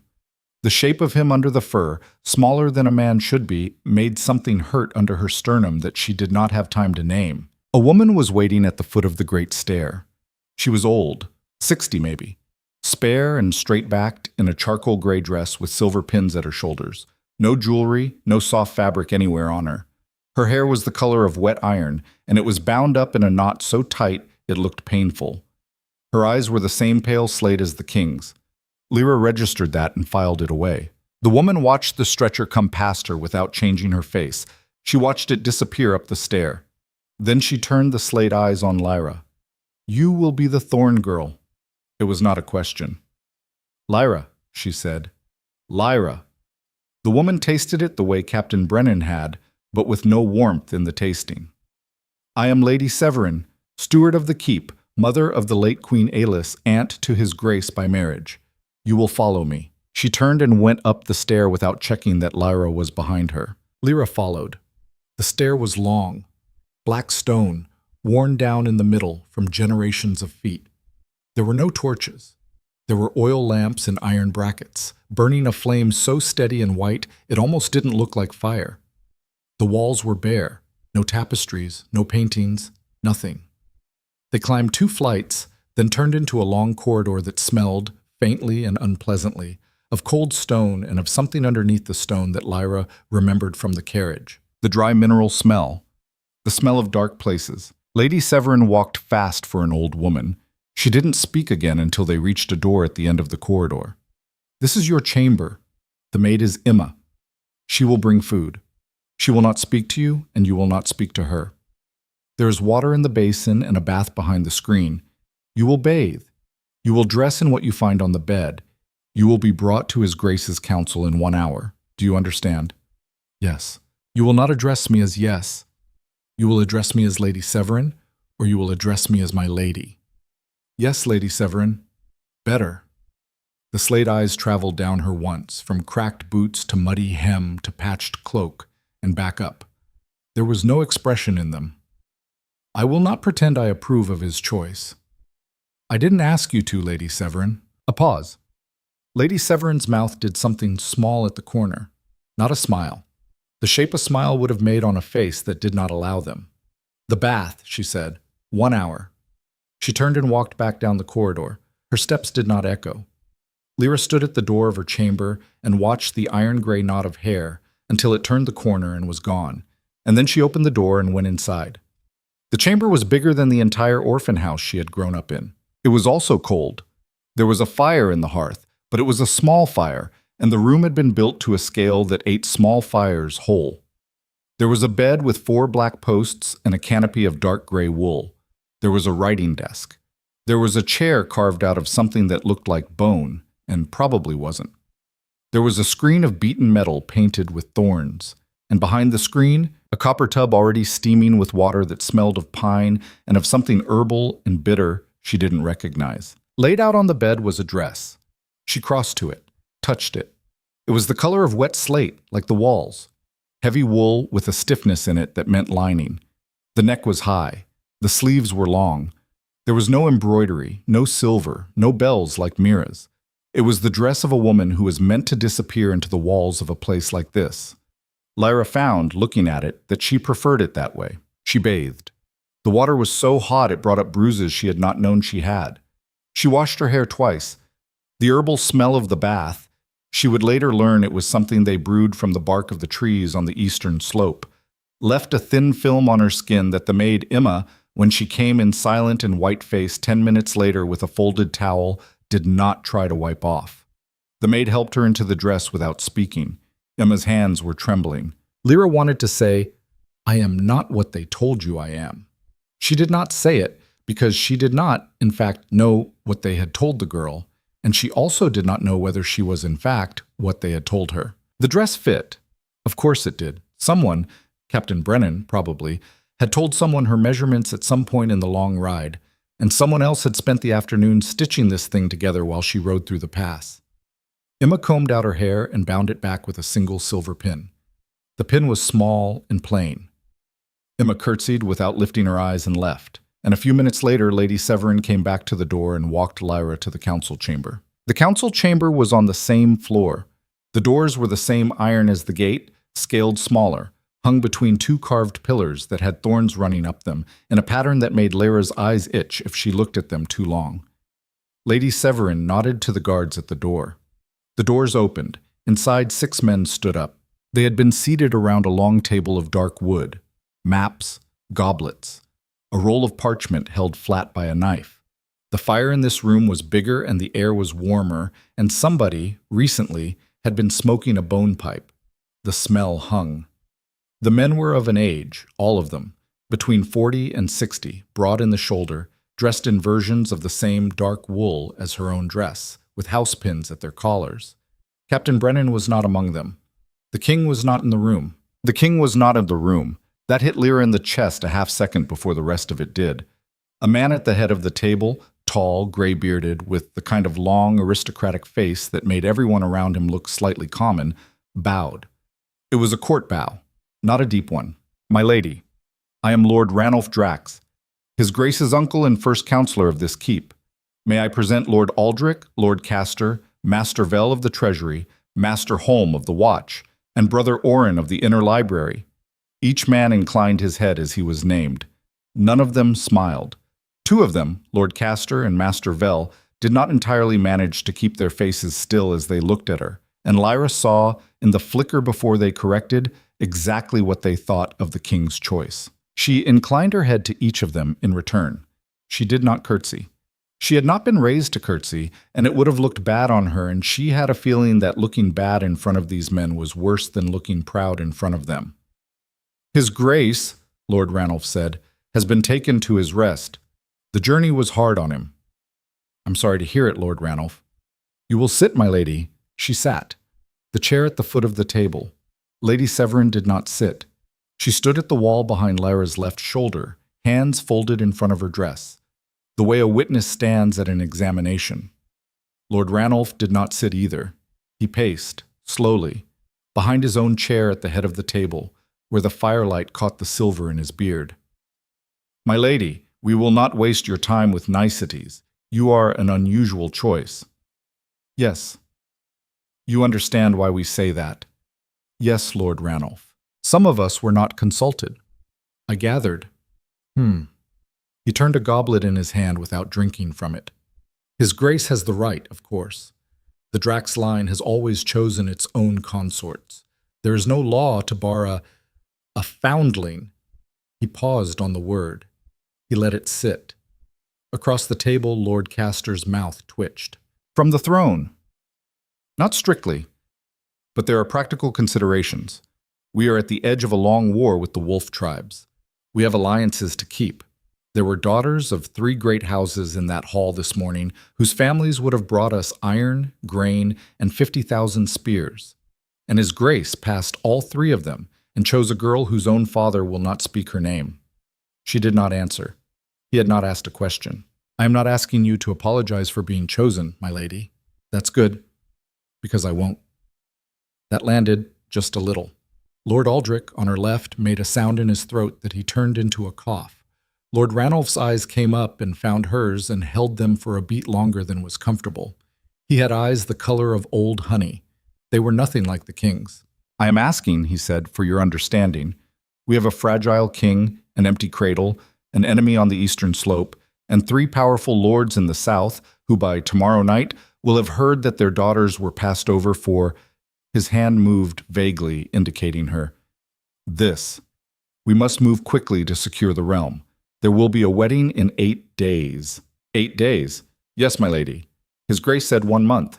His Grace, when he said that, was not yet aware of certain reports that came in this morning by the Hawk Relay. We have been at this table since before you arrived. The wedding will be in 8 days. By then, you will have been tutored in what you need to know to stand at his side and not embarrass the keep. Lady Severin will see to it. Lady Severin, behind her, did not move. All right, Lyra said. Lord Ranulph stopped pacing. All right? Yes. You do not protest. What would protesting do, Lord Ranulph? He looked at her for a long moment. She thought for a second that she saw something close to respect under the old honey of his eyes. Then his face closed, the way the kings had a way of closing, and she understood for the first time that the Drax men, all of them, by blood or by marriage, had this same trick, the door that came down behind the eyes. There is one more matter, he said. Yes. The king's health. The room went very still in a way that the room had not been still before. Lord Castor put his goblet down. Master Vell's pen, which he had been turning between his fingers, stopped. My lady, what did you see? Lord Ranulph? On the road, at the way station, Captain Brennan reported that his Grace had an episode, that you were present. She felt very small at the bottom of her ribs, the coal stir. She kept her face still. He fainted on the stair. He was tired from the road. He fainted. Yes. Captain Brennan reports that you caught him. He was about to crack his head on the boards. Anyone would have. Anyone? Lord Ranulph's eyes did not leave her face. Anyone in his guard would have. Yes. But you were on him before the captain. The captain noted that, specifically. I was closer. You were. That's all it was. A pause. Lord Ranulph tipped his head a fraction. Behind her, Lady Severin's silence had a different weight than it had had a minute ago. My lady, Lord Ranulph said very quietly, if you saw anything, if you felt anything, that the captain did not see, it is in your interest to say so now, not later, now, in this room, to us. The coal at the bottom of her ribs glowed. She thought about the cold pulse against her palm. She thought about the king's blown black eyes, an inch from hers. Don't speak of it. Not to him. Not to anyone. Not even to yourself in the dark. She had given her word. She had given her word to a dying man who had told her he would burn down a building to protect her. I felt nothing, she said. He fainted. I caught him. The captain came, that's all. Lord Ranulph looked at her for a very long time. Very well, he said. He sat down, finally. The other men, by some signal she didn't catch, sat down at the same time. Lady Severin will take you to the upper chapel. You will spend an hour there in quiet. It is custom. Then you will sleep. We will begin tomorrow. She stood. She inclined her head to each man in turn. She let Lady Severin lead her back out into the corridor. The doors closed behind them. Lyra walked 6 paces before she trusted herself to speak. They don't believe me. No, Lady Severin said. They do not. Will they ask me again? Tomorrow. In a different way. With a different man. Probably with something they can put in your wine. Lyra stopped walking. Lady Severin stopped too. The slate eyes, in the lamplight, were not unkind. They were not kind either. They were the eyes of a woman who had stood in this corridor for 30 years and watched a great many things go past. Why are you telling me this? Lyra said. Because you said the right thing in the room. Did I? Yes. I lied. I know. A small silence. Lady Severin considered her. My niece by marriage, Lady Severin said. The late Queen, Ailys, was a kind girl. She was also a very honest girl. She was honest in this keep about a great many things she should have lied about. She did not survive her second winter as queen. Do you understand me, child? Yes, Lady Severin. Good. The chapel is up the next stair. I will leave you there. An hour, no more. A maid will come to take you back to your chamber. She turned to go. Lady Severin. The old woman turned back. Did she really die in childbirth? A pause. The slate eyes flicked briefly down the corridor toward the doors of the council chamber. That is what is written, Lady Severin said, in the keep's records. She walked away. Lyra stood at the foot of the stair to the upper chapel for a long, cold minute before she made her legs move. The chapel was the smallest room she had seen yet in the keep. Round, domed, no windows, a single iron brazier in the center of the floor, burning the same white-flamed oil as the lamps. A black stone bench against the wall, worn into a hollow by countless backs. The dome above her was black stone too, but somebody, a long time ago, had set tiny chips of pale crystal into it in a pattern she did not recognize, so that when the brazier flickered, the dome looked faintly like a sky. She sat on the bench, she put her hands flat on her knees, and she made herself breathe. She had been in the keep less than 3 hours. She had lied to a council of 6 men.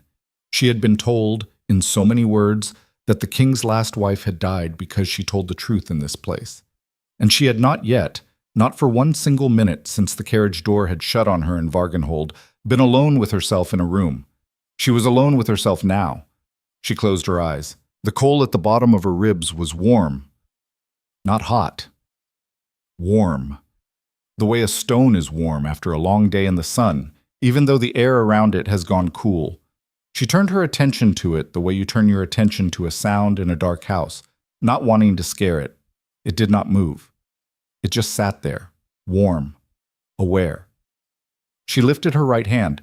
She turned it over in her lap and looked at the palm. There was nothing to see, just a palm. The cracks in the skin from the cold, the old white scar across the base of her thumb from a kitchen knife when she was 11. The lines on it, for whatever lines on a palm meant. She set the palm against her own chest, through the wool of the dress, against her own breastbone. She did not feel a pulse of cold.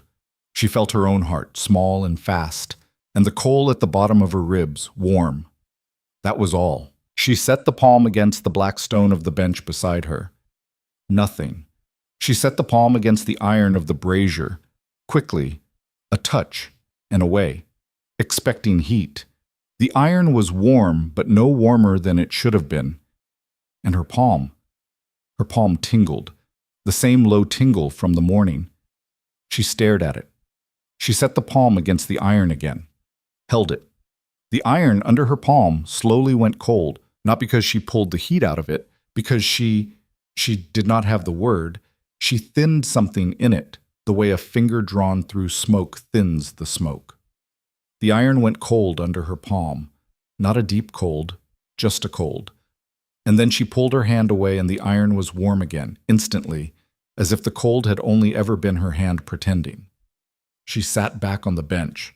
Her heart was loud in her ears. She did not try it again. She sat in the chapel for the hour, with her hands inside her sleeves, and she watched the white flame of the brazier, and she thought about her mother, who she did not remember, who had died bringing her into the world, who the priest of the black spine had refused to bury inside the village walls. And she thought about Petra in the corner of the great hall with both hands over her mouth. And she thought about the way station keeper had looked at her, with that animal terror in his face. The maid came at the end of the hour. Lyra walked back to her chamber. There was a tray of food on the writing desk. Bread, cold meat, a pear cut in quarters, a small clay pitcher of watered wine. The food was good. The wine she did not drink. She poured it slowly into the basin while the maid was not in the room, and she rinsed the basin and set the cup back on the tray empty, the way old Mama Bren had taught her to do when she did not trust the well water in a strange house. She slept badly. Twice she dreamed of the cold pulse against her palm. Once she dreamed she was standing in the chapel, and the dome above her was no longer a sky of small crystals.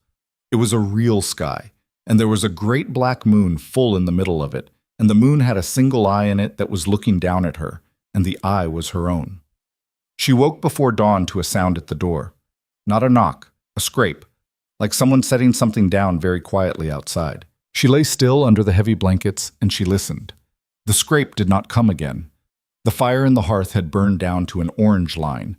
The room was full of that pre-dawn dark that has no color in it. She got out of bed. The stone floor under her bare feet was so cold it burned. She crossed to the door and she set her ear against the iron of it, and she listened.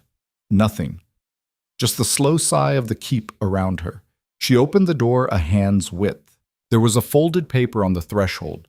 She picked it up. She closed the door. She crossed to the dying fire and crouched down, and she opened the paper in the orange light. The handwriting was not a noble's. It was square and labored, the way a man writes who learned his letters late. 3 lines. The east wing tonight after the 4th bell. He will not last another week without you. Tell no one. Not Severin, not Brennan, no one. There was no signature. Lyra stared at the paper for a long time. Her breath made a small white plume in the cold air. The orange line of the fire shifted and a small log fell. Outside the narrow window, very far away, she heard the first bell of the morning, hollow and slow, and somewhere underneath the keep, deep in the rock, the long iron throat of the gate began its grinding open for whatever came in or went out at the keep's first hour. She held the paper to the embers. The corner caught. The flame ran up the page and ate the 3 lines and ate her own heart for a moment, watching it. And then there was only ash, and she crushed the ash into the hearthstone with the ball of her thumb until there was nothing left to read. She did not sleep again. She sat in the carved bone chair by the writing desk, and she watched the window go from black to gray to a thin, mean blue, and she counted in her head the hours until the 4th bell of the night. The day was a blur she would not, later, be able to put in order. Lady Severin came at the 2nd bell of the morning, and Lyra was already dressed. They went down to a small breakfast room where Lyra was given porridge and a single hard sausage, and was shown how to hold a spoon the way a queen held a spoon. No, child, the elbow does not lift, the elbow does not exist, the elbow is dead. She was shown how to walk.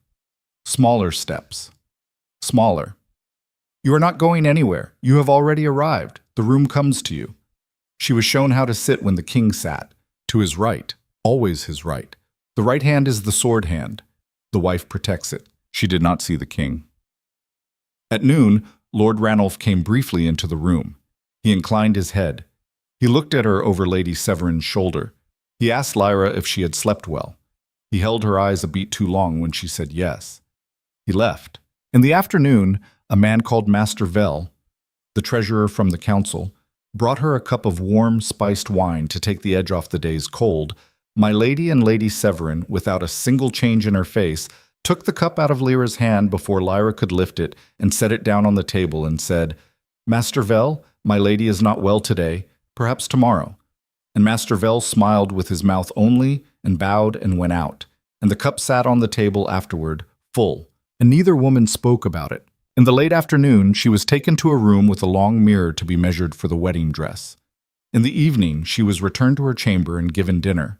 Captain Brennan did not appear once. The king did not appear once. By the time the 3rd bell of the night sounded, Lyra was sitting on the edge of her bed in the slate dress, fully dressed, with the silver pin in her hair and her cracked boots on her feet under the long hem, and she was waiting. The 4th bell came at what she guessed was something close to midnight. She rose. She crossed to the door. She put her hand on the iron handle. She thought very clearly, "This is the most stupid thing I have ever done in my life." She thought equally clearly, "If I do not do it, he dies." She thought a third thing she did not want to look at, which was, "And I do not want him to die, and I do not entirely know why."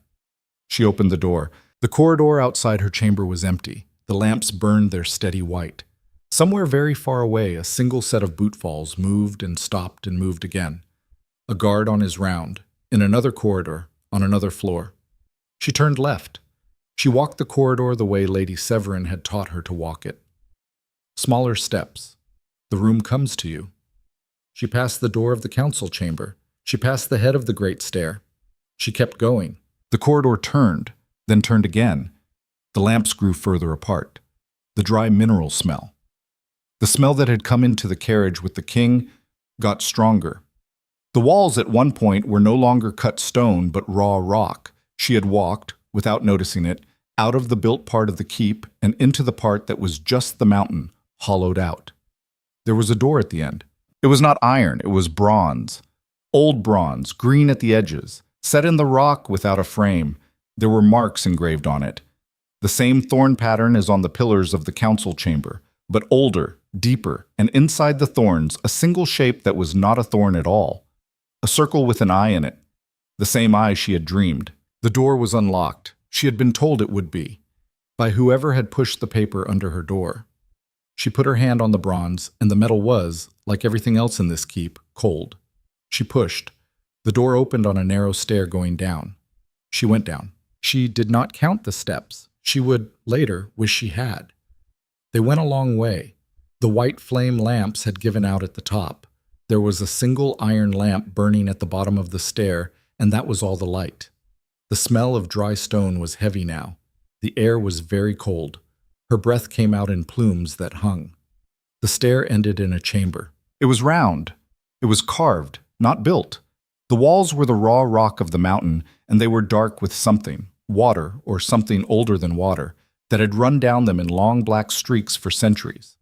In the middle of the floor was a circle cut into the stone and inlaid with iron. The iron was tarnished black.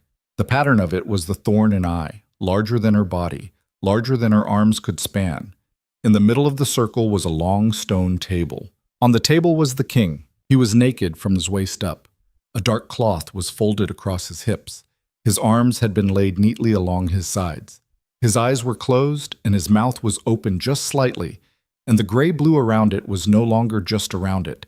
It had spread up his cheeks, down his throat, across the upper half of his chest, in long dark veins that branched and rebranched, the way frost branches across a window pane on a cold morning. The veins glittered. They were not blood. They were something else. Captain Brennan was on the far side of the table. She had not seen him until he stepped into the lamplight. He had a dark cloak over his shoulders, and his face, in this light, had aged 10 years since the morning. He looked at her across the king's body. He did not look surprised. "It was you," she said. "It was me." "Why?" "Because I have served him 11 years, my lady." You broke his rule. He told me not to. His rules will not save him this time. The black bottle is not working anymore. He had 3 days, perhaps 4. Now he has hours. Hours. Hours, my lady. She crossed the chamber. She did not this time ask permission. She stood beside the table and she looked down at the man she had ridden 3 days across a mountain pass with, and the man looked smaller than he had any right to look, and the black veins on his throat moved very slightly, as if something under his skin was breathing. "What is it?" she said. "What is this? This isn't a sickness." "No." "What is it, Captain?" Captain Brennan looked at her across the body. He took a long breath. "It is a curse, my lady. An old one. Older than this keep. Older than the line of Drax. It was set on the firstborn son of every generation of his house, 800 years ago, by a woman they wronged. It always finishes them in their 34th year. He turned 34 at the autumn solstice. The black bottle in our packs is made by a woman in a hut on the eastern slope. It buys days. No more. We have run out of days. Why am I here? Biki Monsram. Because at the way station, I saw what your hand did. And he saw what your hand did. And he told me, as I lifted him into the carriage, that if it happened again, I was to bring you to this chamber the night before the wedding and not before. But the wedding has been moved up to 8 days, and he has hours, my lady. He has hours, and I am not going to lose him because a council of frightened old men are afraid of an orphan girl's palm. You think I can? I do not think anything. I have watched a man die slowly for 2 years. I have tried everything anyone has been able to give me. You are the only thing I have left that has ever made the cold in him pull back, even by an inch. Captain, I don't know what I am. I don't know what that was. In the chapel, with the brazier, I don't. You know what you are, my lady. I don't. Yes, you do.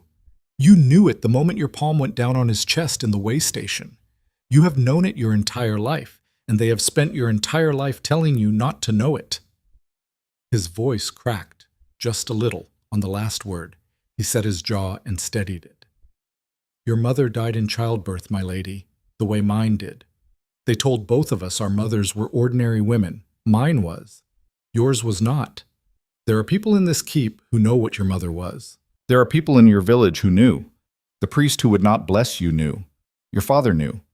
Lord Ranulph knew this morning the moment Brennan's report came in by Hawk.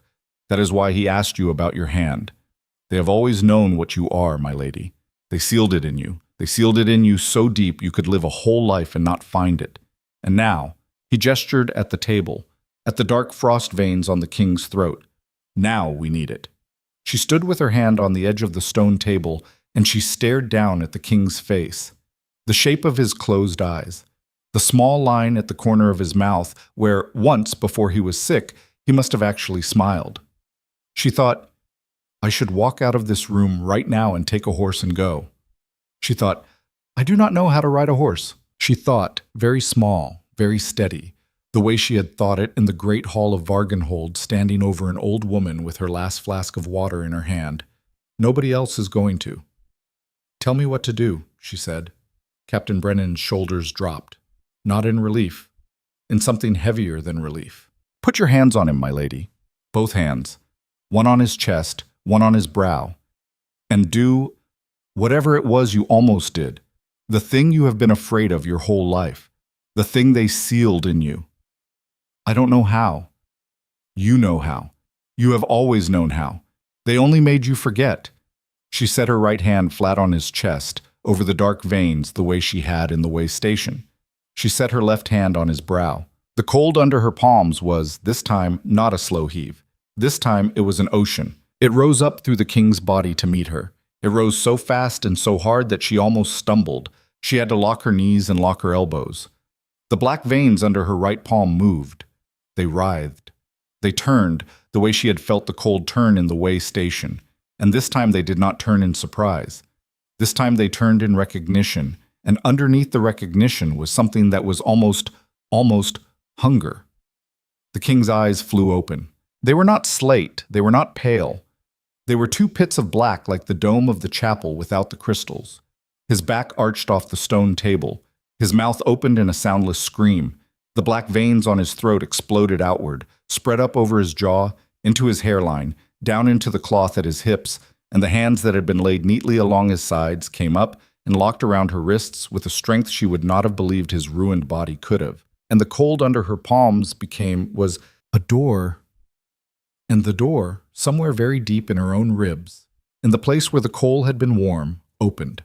The chamber lit up, not with fire, with something whiter and colder than fire that came up out of the iron circle on the floor in a single slow flood and rose to her knees, her hips, her chest, and at the center of the flood she could see, for one impossible instant, herself, age 6, in the snow, in front of a man she had spent 11 years memorizing the bald spot of, who was bending down to set a single copper coin in her small red hand, and behind that man, in the doorway of the Thorn house, a figure she had never seen before, a woman with hair the color of poured ink and eyes the color of pale slate. And the woman was not Mira's mother, and was not the housemaid, and was not anyone Lyra had ever been told about. And the woman was watching her father set her in the snow with a face Lyra recognized at once because Lyra had worn it her entire life. And the woman's mouth was moving, and the woman was saying her name, and the woman was... Captain Brennan was shouting. She could not hear what. The king's grip on her wrists was bone on bone. His black pit eyes were locked on hers. The frost veins on his face were retreating, racing back into his throat. His chest, vanishing under her right palm like ink running back into a bottle. And underneath them his skin was living. Color came back into him. Not slowly, all at once. The blue around his mouth went pink. The bruised, papery look under his eyes went away. The shaking in his left hand, locked around her wrist, stopped. And Lyra felt deep inside her own ribs, the door that had opened, begin to open wider. And from the other side of it, something that had been sleeping her whole life began, slow and patient, to come up the stairs. She tried to pull her hands back. The king's grip did not let go. His black eyes held hers, and for a moment, somewhere under the black, there was the slate again. The real him, the one she had ridden across a mountain with. And his cracked, hoarse, suddenly living voice managed 2 words. Get out! The door inside her opened all the way. The chamber went white. The white did not last. It went on for what felt like a long time, and was probably less than a breath. And when it pulled back the way a tide pulls back on a flat beach, all at once, with a soft, hissing rush, leaving the world rearranged in small ways behind it. The iron circle on the floor was no longer black. It was a clean, cold silver, polished as if it had just come from a forge. The black streaks on the walls were paler. The dry mineral smell was gone. The air in the chamber smelled, faintly and unbelievably, of pine. Lyra was on her knees. She did not remember going down. Her hands were still on the king, one on his chest, one on his brow, but his grip on her wrists had eased. She could see the marks his fingers had left, ringing her forearms in pale ovals that would, by morning, be purple bruises. The king's chest, under her right palm, rose and fell with a slow, even rhythm she had not heard from him since the carriage. His eyes were closed. The slate was gone. The black was gone. He was just a sleeping man. "My lady!" Captain Brennan was at the side of the table. His voice was wrong, rough, stripped down to something underneath the captain in him. "My lady, can you stand?" She took her hands off the king. Her arms shook. She put them on the edge of the stone table and she pushed up. Her knees worked. Her legs took her weight. The chamber tilted once and then steadied. Yes, I think. Look at me." She looked at him. Captain Brennan's tired, scarred face had gone the color of wet paper. He was looking at her the way a man looks at a fire that has caught the curtains while he was out of the room. "Your eyes. What about them?" He stopped. He said quietly, "They are not the color they were when you walked into this room." She did not have a mirror. She did not need one. The cold humming under her skin from the morning at the way station was no longer a hum. It was a steady, low note, like the lowest string of a fiddle pulled slow under a bow, and she could feel it traveling out from the place under her ribs where the door had opened, down her arms, into her fingers. Her fingers, she realized, were warm, genuinely warm. She had not had warm fingers in a winter in her entire memory. "I felt, Captain, I saw, not now, not here." He was already moving, pulling the dark cloak off his own shoulders, throwing it around hers, drawing the hood up over her hair. "We are leaving. I'm going to take you up the back stair. You will not speak. You will not stop. If anyone looks at you, you will look at the floor. Do you understand?" "Yes. His Grace will sleep until morning. I will have the second captain on the door of this chamber and a story for him by the time he gets here. By dawn there will be 3 different rumors in this keep about what happened in the East Wing tonight. None of them will be the truth. We need to be in your chamber before any of those rumors have a face to put to them." "Brennan, my lady. He's actually—" She looked back down at the king. The veins on his throat were gone. The skin where they had been was a faint silver pink, like new scar tissue. But underneath it the man was breathing the way a sleeping man breathes who is not dying. "I know," Captain Brennan said. His voice cracked, just a hair. "I know, my lady. We will think about that tomorrow. Now we walk." He pulled her gently away from the table. She let herself be pulled. She did not look back at the king again, because she was afraid that if she looked back at him, she would not be able to walk out of the chamber on her own legs. They went up the stair. She did not count the steps this time either. The bronze door at the top stood open the way she had left it. Captain Brennan eased it shut behind them and turned the small inset key that she had not noticed, and the lock made a soft, deep click, the kind of click you feel in your sternum more than you hear with your ears. The corridor on the other side was empty. They went a different way back than she had come, down a narrow service corridor that smelled of cold soap, up a back stair that had no lamps, only a single candle in a tin holder Captain Brennan took from a niche and lit with a small flint he carried in a pouch at his belt. Twice they stopped at corners and waited while a guard's boot falls passed in another corridor. Once, on the upper landing, a maid carrying a covered tray came out of a side door and saw them, and her eyes went very large, and Captain Brennan said, "The lady was unwell," in a voice that did not invite questions, and the maid bobbed and disappeared and they kept walking. By the time he opened the door of her chamber and put her inside it, Lyra was shaking again, and the warm humming under her skin was beginning to ebb, and her knees, when she sat down on the edge of the bed, did not feel like her knees. Captain Brennan stood in the middle of her room with the dark cloak bundled in his arms and looked at her. "My lady, don't call me that right now. Please, just for tonight." He did not for a long moment say anything. Then he said very quietly, "Lyra." "Yes. You saved his life." "I don't know what I did." "You saved his life." She put her face in her hands. She did not cry. She was, she realized, still incapable of it. Whatever had broken open in the chamber below had not broken that. But she sat with her face in her hands and her elbows on her knees, and her whole body shook in long, slow waves like a fever. And Captain Brennan did the only thing she would ever know him to do that was outside the rules of his service. He crossed the room and put one hand briefly on the top of her head, the way a man would put a hand on the head of a child who had done something brave and was about to fall apart. He took it off again before she could lift her face. "Sleep if you can," he said. "I will have a girl bring you watered ale at the third bell. Drink it. It is from my own flask. You will not be poisoned tonight." Brennan? Yes. What I saw in the white. There was a woman in my father's doorway with dark hair. He stopped at the door. "Yes," he said. "Yes, what?" "Yes, there was." She lifted her face. "You knew. Sleep, my lady." "Captain." "Sleep." He went out. He shut the door very quietly. She heard the latch settle. She lay down on top of the heavy gray covers, fully dressed, with the cracked boots still on her feet. And she stared up at the canopy of dark wool over the bed. And she watched the canopy until it stopped moving in long, slow waves. And somewhere before the third bell of the night, she fell into a sleep so flat and deep that it might have been a kind of dying.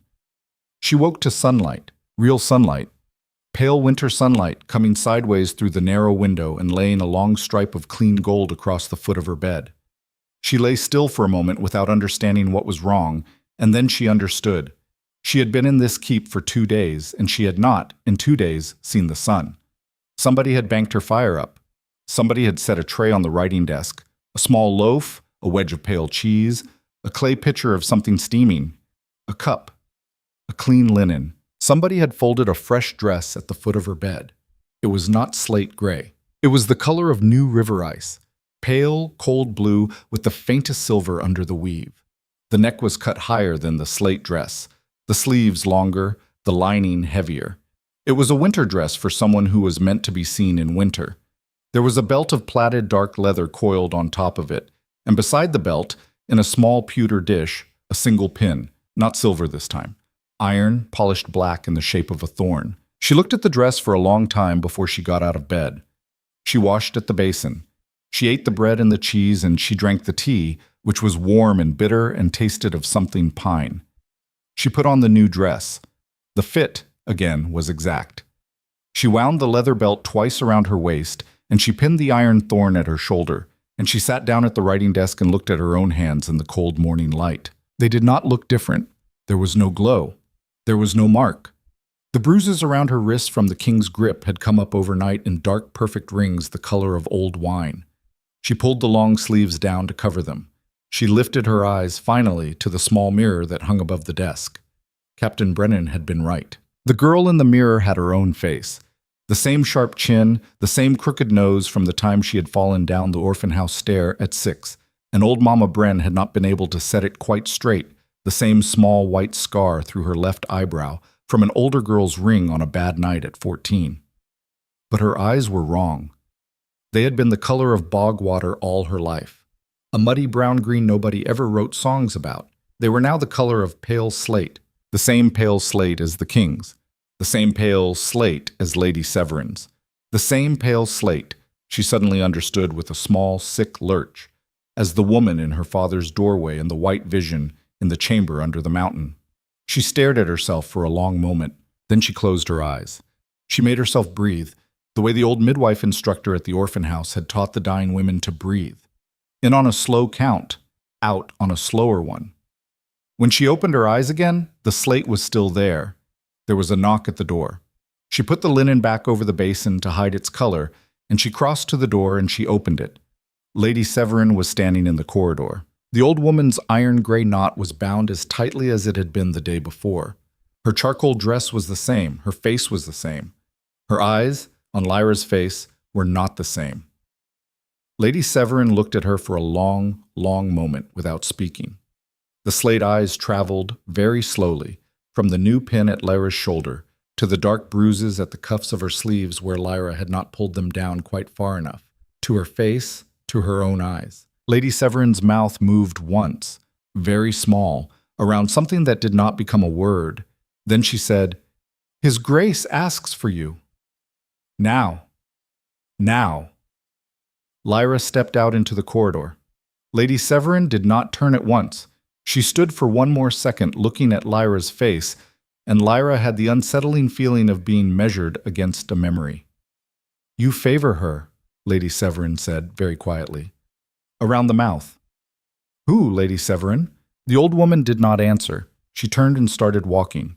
Lyra followed. They did not go to the council chamber. They did not go to the small breakfast room. They went up.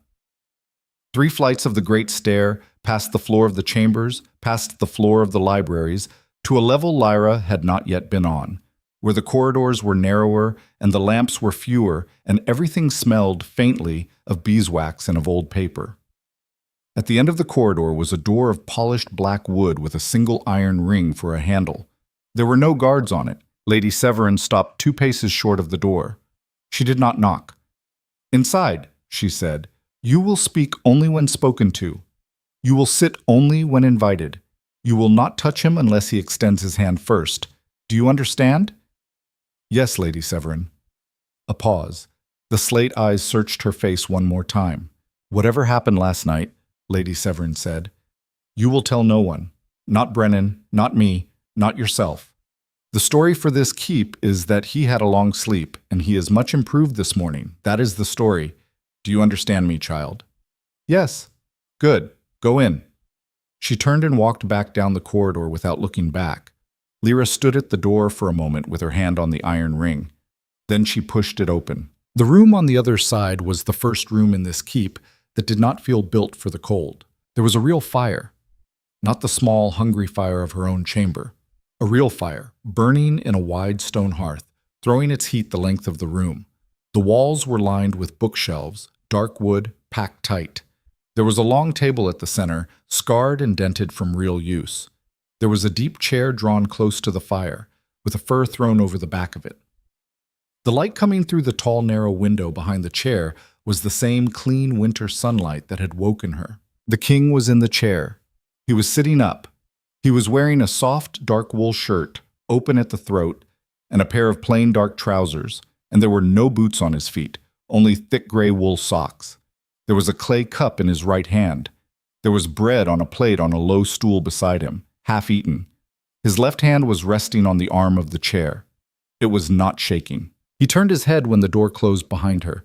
The slate was back in his eyes, pale and tired but real, in a face that had color in it for the first time since she had laid eyes on him.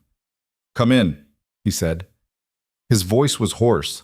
It was also, simply, his.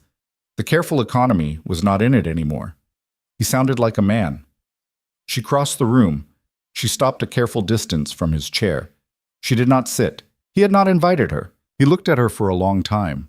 The slate eyes traveled, the same way Lady Severin's had, from her shoulder pin down to her sleeves. He did not miss the bruises either. His mouth did something at the corner, something small and unhappy. "Sit down, Lyra." She sat. There was a low stool near his foot. She took it. The fire was warm on her right side. She had not been close to a fire this big since the bonfire of the autumn solstice in Vargenhold 3 years ago. He looked at her. "You disobeyed me," he said. "Yes. I told you not to touch me again. Captain Brennan said you were going to die." "I was going to die." "Then I'm not sorry." He looked at her for another long moment.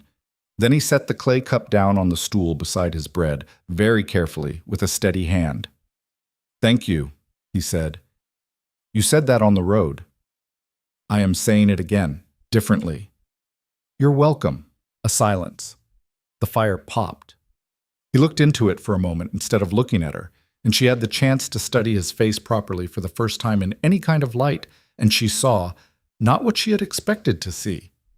He was younger than the dying man in the carriage had been. He was tired the way a man is tired after a long fever has finally broken, not the way a man is tired who has been dying for 2 years. There were lines at the corners of his mouth that, she thought, had probably been laughing lines once, before he had stopped doing whatever he had been doing in his life that put them there. "I owe you an explanation," he said. "You don't owe me anything." "I do. I have spent 2 days lying to you. I will not spend a third." She did not know what to say to that. She looked at her hands in her lap. "Ask me," he said. "Whatever you have been afraid to ask now, while the door is shut." She lifted her eyes. What is the curse? It is old, older than my house. There was a woman, 800 years ago. Her name is not in our records. My house had her name struck out. Who loved a man of the Drax line and was set aside for a richer match. She had powers we did not understand. We tried to take them from her. We failed. She set the firstborn of every generation of my house to die in the 34th year of cold from the inside slow. It has not failed once in 800 years. Until now. Until now. What am I? He did not flinch from the question. He met it. You are her line, Lyra. The fire popped again. She felt very small, the coal at the bottom of her ribs warm. That's not possible. My mother was a midwife from a village. Your mother was a midwife from a village. Yes. Your mother's mother was a midwife from a village. So was hers, and hers, and hers, for 800 years. The line was hidden. It was hidden well. The women of it bore daughters, and the daughters bore daughters, and they all carried what your mother carried, and almost none of them ever knew. Then how? The woman who set the curse before she died set a second thing, a seal, on her own line, so that no daughter of hers could undo what she had done unless she chose to break the seal herself, with full knowledge of her own will, so that no Drax could find a daughter of her line and force her hand. And the seal on me was set on you the day you were born, by your mother. It is the only reason you are alive. If she had not sealed you, you would have burned out of your own crib. You were too strong for the body of an infant. My mother knew. Your mother knew. My father. He hesitated. The slate eyes went into the fire again. Your father did not know what your mother was when he married her. He knew when she gave birth to you. The woman who attended that birth, the dark-haired woman you saw last night, in whatever it was Brennan let you see, was the last living priestess of the line. She set the seal in your mother's place because your mother died doing it. She told your father what you were.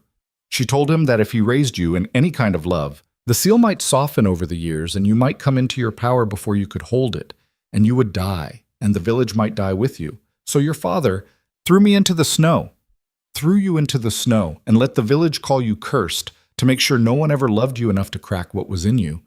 She found she was holding the edge of the stool with both hands. He did it on purpose, she said. He did it on purpose, to keep you alive. He let me starve on purpose. He let them spit at me on purpose. He let me grow up thinking she could not finish.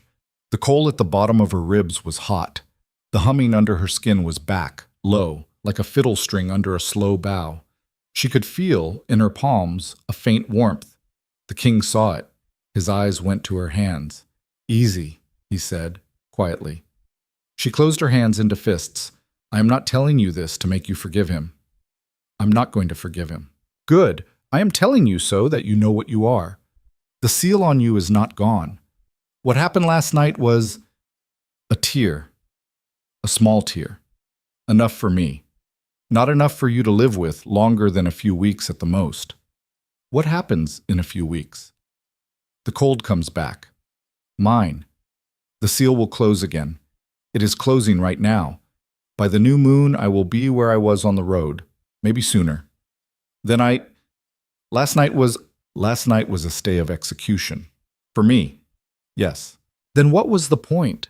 The point, he said, was that I needed to be alive when I told you the rest of it. He looked at her then, fully, the slate eyes steady. There was something in them she had not seen in any face in her life. It was not pity. It was something harder than pity and softer than respect. There is a way, he said, to break the seal on you completely, permanently, so that what is in you is yours, and the curse on me ends not for a week, but ends, for me and for any son I ever have, and for the whole line going forward. There is a way.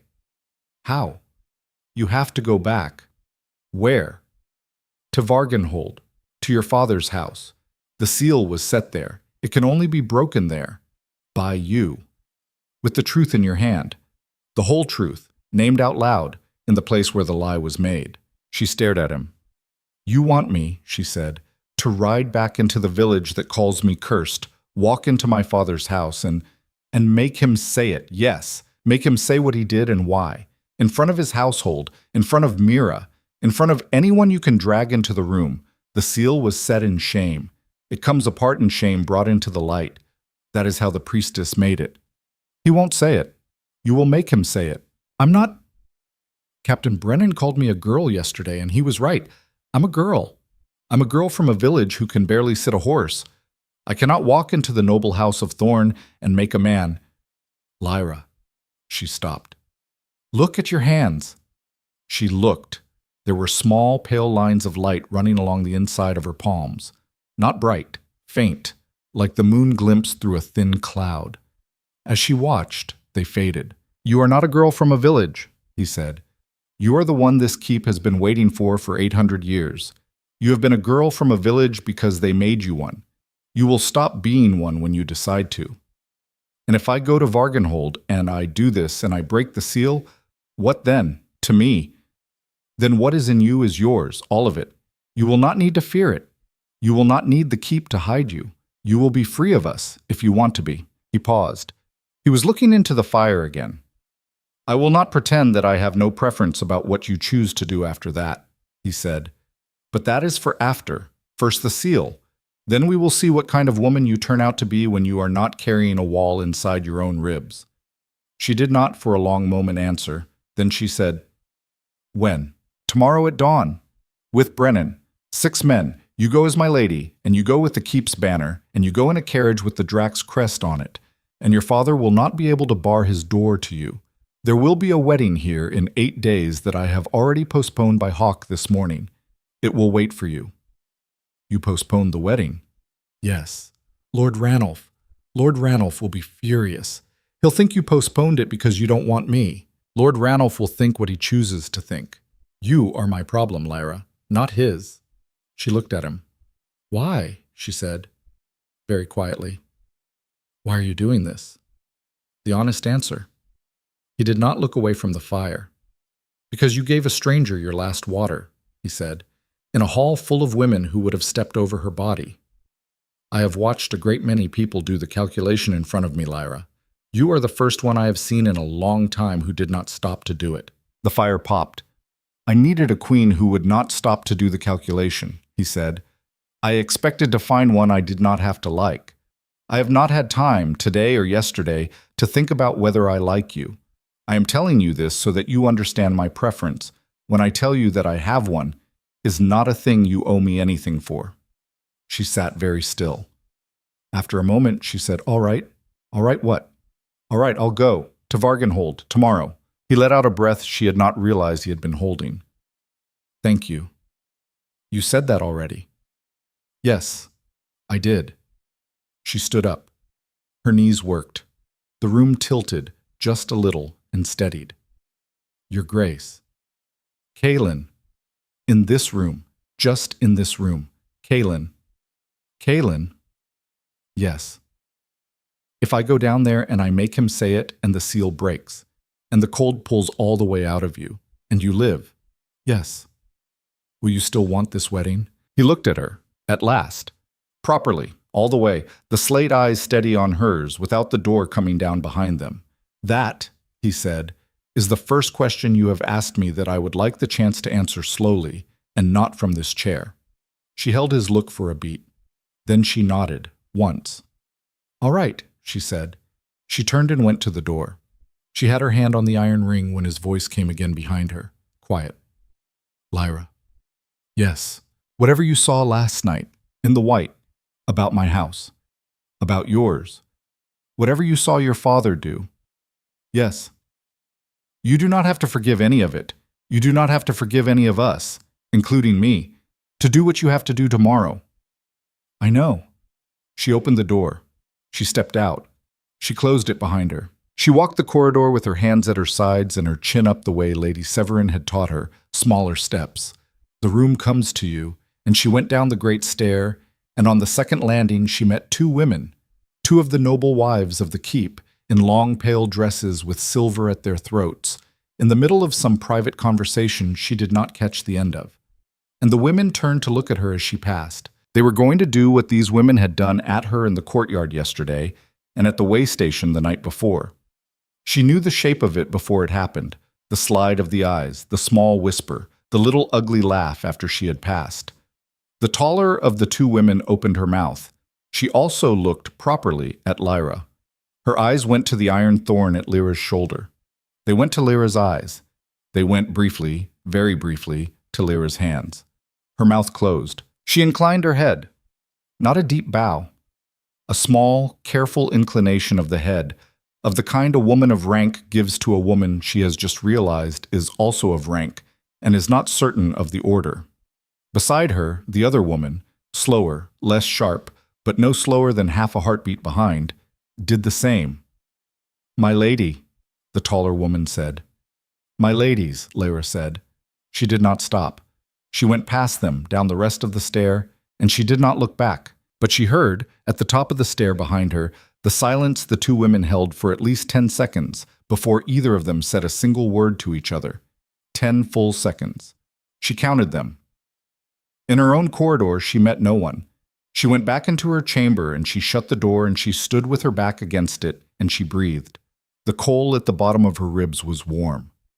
Her hands were warm. In the small mirror over the writing desk, the slate-eyed girl in the river ice dress with the iron thorn at her shoulder looked back at her, and Lyra Thorn, for the first time in her life, inside her own skin, in her own body, in a room with a door shut against the world, looked at the girl in the mirror and did not look away first. She set her hand, palm flat, against her own chest. Through the wool, against her own breastbone, she felt her heart, small and fast and steady, and underneath it the warm, low note of a fiddle string under a slow bow. And underneath that the door, closed again, but not locked, not quite. And behind the door, very quiet, very patient, the thing that had been sleeping her whole life, waiting. "Tomorrow," she said to the girl in the mirror. The girl in the mirror did not blink. "Tomorrow," Lyra said again, "we go home." Outside, very far away, the noon bell of the Iron Keep began to sound, slow and hollow over the snow. The bell rang 12 times and then stopped, and the silence after it had a different weight than any silence Lyra had stood inside before. It was the silence of a thing decided. She did not sleep much that night. She did not try. She sat in the carved bone chair by the writing desk with the river ice dress folded over the back of it and a wool shift on her shoulders, and she watched the fire eat itself down to a red line in the hearth, and she went over in her head every face she had ever known in Vargenhold, the way a soldier goes over the layout of a town he is about to ride into. Old Mama Bren at the orphan house. Petra, the butcher's son who had shoved her in the mud.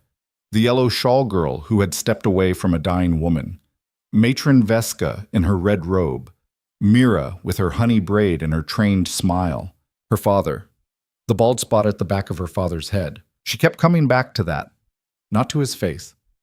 To the back of his head. She had spent so many years staring at the back of him that when she tried to picture him turning around to look at her, the face she put on the front of him was not quite right. It was a younger face, blurry around the eyes, the way a child remembers a parent who has been gone a long time. She did not, she realized somewhere in the small hours, actually know what her father looked like as a man. She knew what he looked like as a turned back. Tomorrow, that was going to change. She must have closed her eyes at some point, because the next thing she knew, Emma was in the room laying out a fresh shift and a hot stone wrapped in a towel for her feet, and the window had gone the thin gray blue of pre-dawn, and Captain Brennan's voice was murmuring something to one of the door guards in the corridor. She got up. She washed in the basin. She dressed without speaking. Emma helped her with the laces of the dress and bound her hair back and pinned the iron thorn at her shoulder, and Emma's hands today did not shake. The girl met her eyes once, briefly, before she dropped them again. There was, in the look, no fear.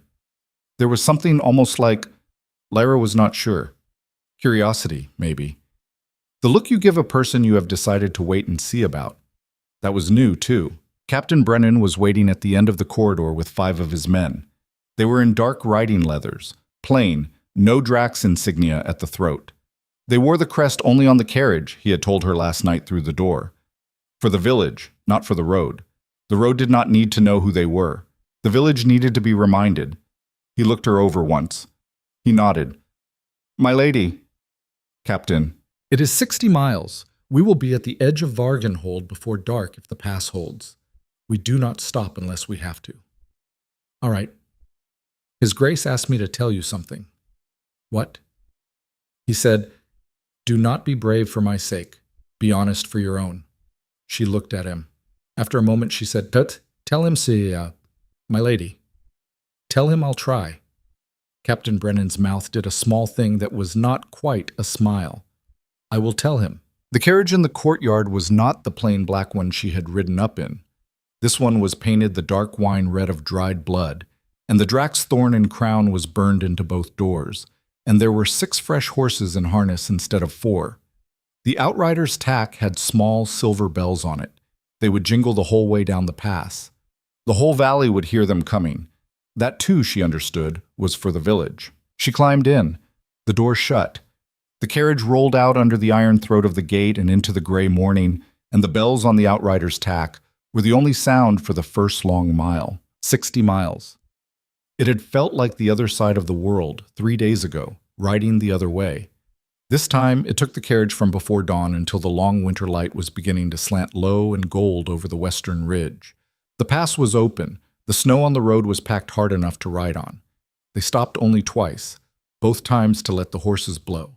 And at neither stop did Lyra leave the carriage. By the time the carriage came down out of the foothills onto the long, flat road that ran into Vargenhold from the north, the sky was the color of a bruise, and the smoke of the village's evening fires was a low gray smear against it, and Lyra's hands inside her sleeves were ice-cold and warm at the same time, the way they had been in the chamber under the mountain. The first person to see them was a boy.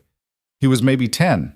He was pulling a sledge with a single sack of grain on it across the road at the village edge, and he heard the bells before he saw the carriage, and he stopped in the middle of the road and stared. The sledge slipped out of his hand. The bag of grain spilled in the snow. He did not pick it up. He stared at the wine-dark carriage and the silver bells and the 6 men in dark leather, and his mouth came open and stayed open. And when the carriage rolled past him, the boy turned his whole body to keep watching it, the way a flower turns its face after the sun. Lyra watched him out of the small window. She did not wave. She did not smile. She let him look. By the time the carriage reached the square in front of the great hall, the cattle barn that had been 3 days ago the most important room in her life, there were already 30 people in the square. By the time the wheels stopped turning, there were 100. They came out of doorways. They came out of the tavern. They came running from the smithy with leather aprons still on.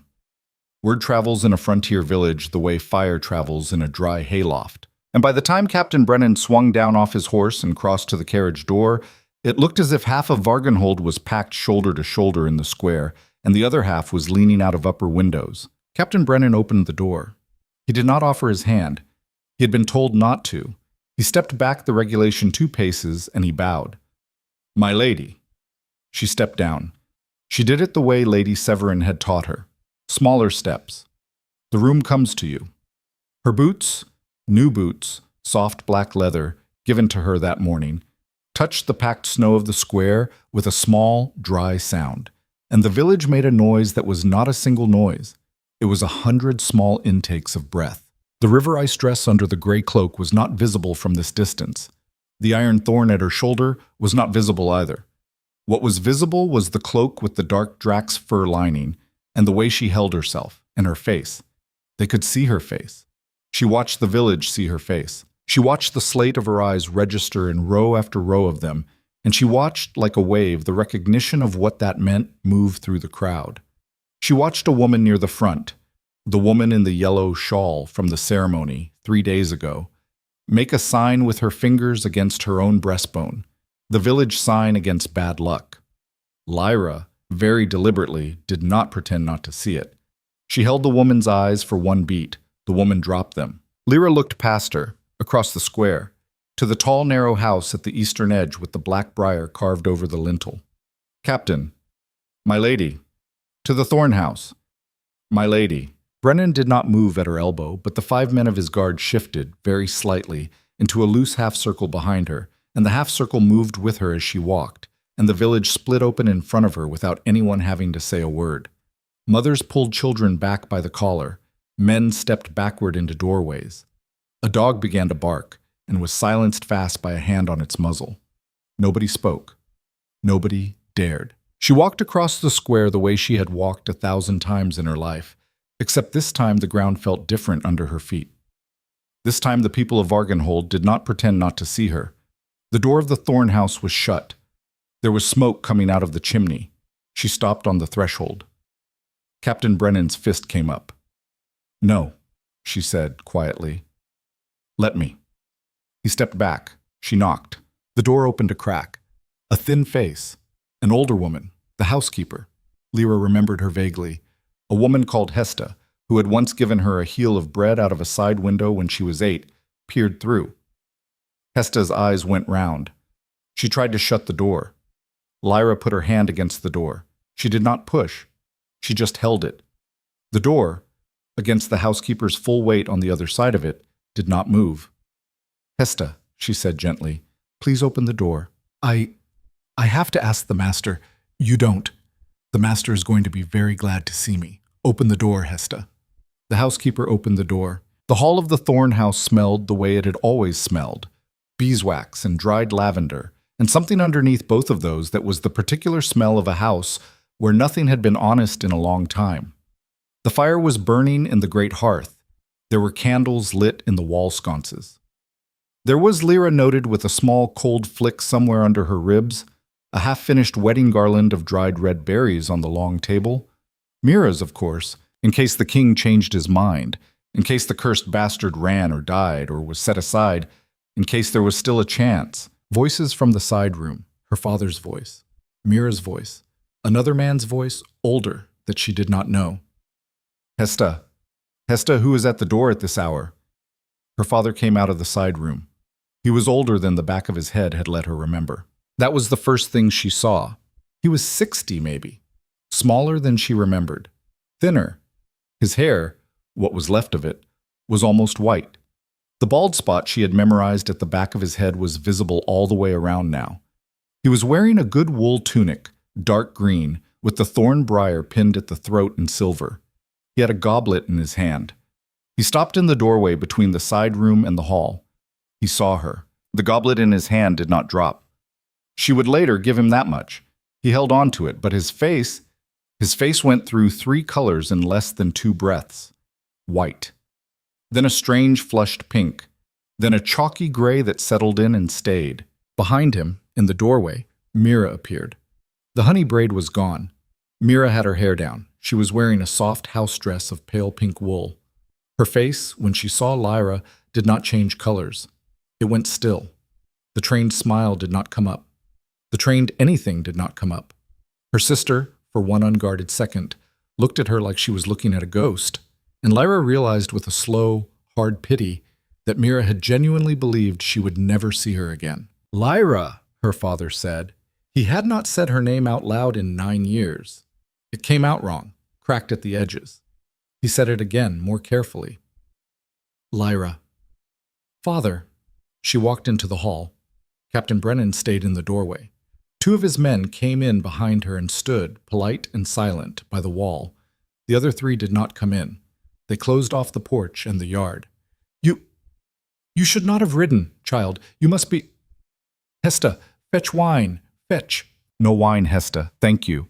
"Lyra, father, I want every person who lives in this house in this room. Now. Hesta, the cook, the boy who tends the fire, Mira, the man you have in there with you, bring him out too. I want them in this room, and I want them standing along that wall, and I want them to listen to what I'm about to say to you." "Lyra, this is—" "Now, father." He looked at her. She watched him look at her. She watched him look at the iron thorn at her shoulder when her cloak shifted, and she watched him look at the slate of her eyes, and she watched the small, terrible understanding move across his face that said, "She knows." "Lyra," he said, very quietly, "whatever you have been told, I was told the truth, after 11 years of being told a lie. Bring them in, father, or I will have my men bring them in." He brought them in. It took less than a minute. Hesta, the housekeeper. The cook, a square red-faced woman called Marn, who had once thrown a ladle at Lyra in the back lane. The fireboy, a child of maybe 12, who looked at Lyra with wide, fascinated eyes and not a flicker of fear. Mira. And the man from the side room, a thin, gray-faced man in a black robe with a thin silver chain at his throat and a wooden seal hanging from it. The priest, the same priest who had refused to bless her at the naming, 11 years before she was old enough to remember it. He had not aged well. He looked at her, and he made the sign against bad luck the way the woman in the yellow shawl had, and he did it in front of her, and he did not lower his hand when she met his eyes. She looked at him a long, even moment. He did not lower his hand, so she let her eyes finish moving past him, and she filed his face away, and she turned back to her father. "Father, Lyra, I want you to tell these people what you did to me when I was 9 years old." He swallowed.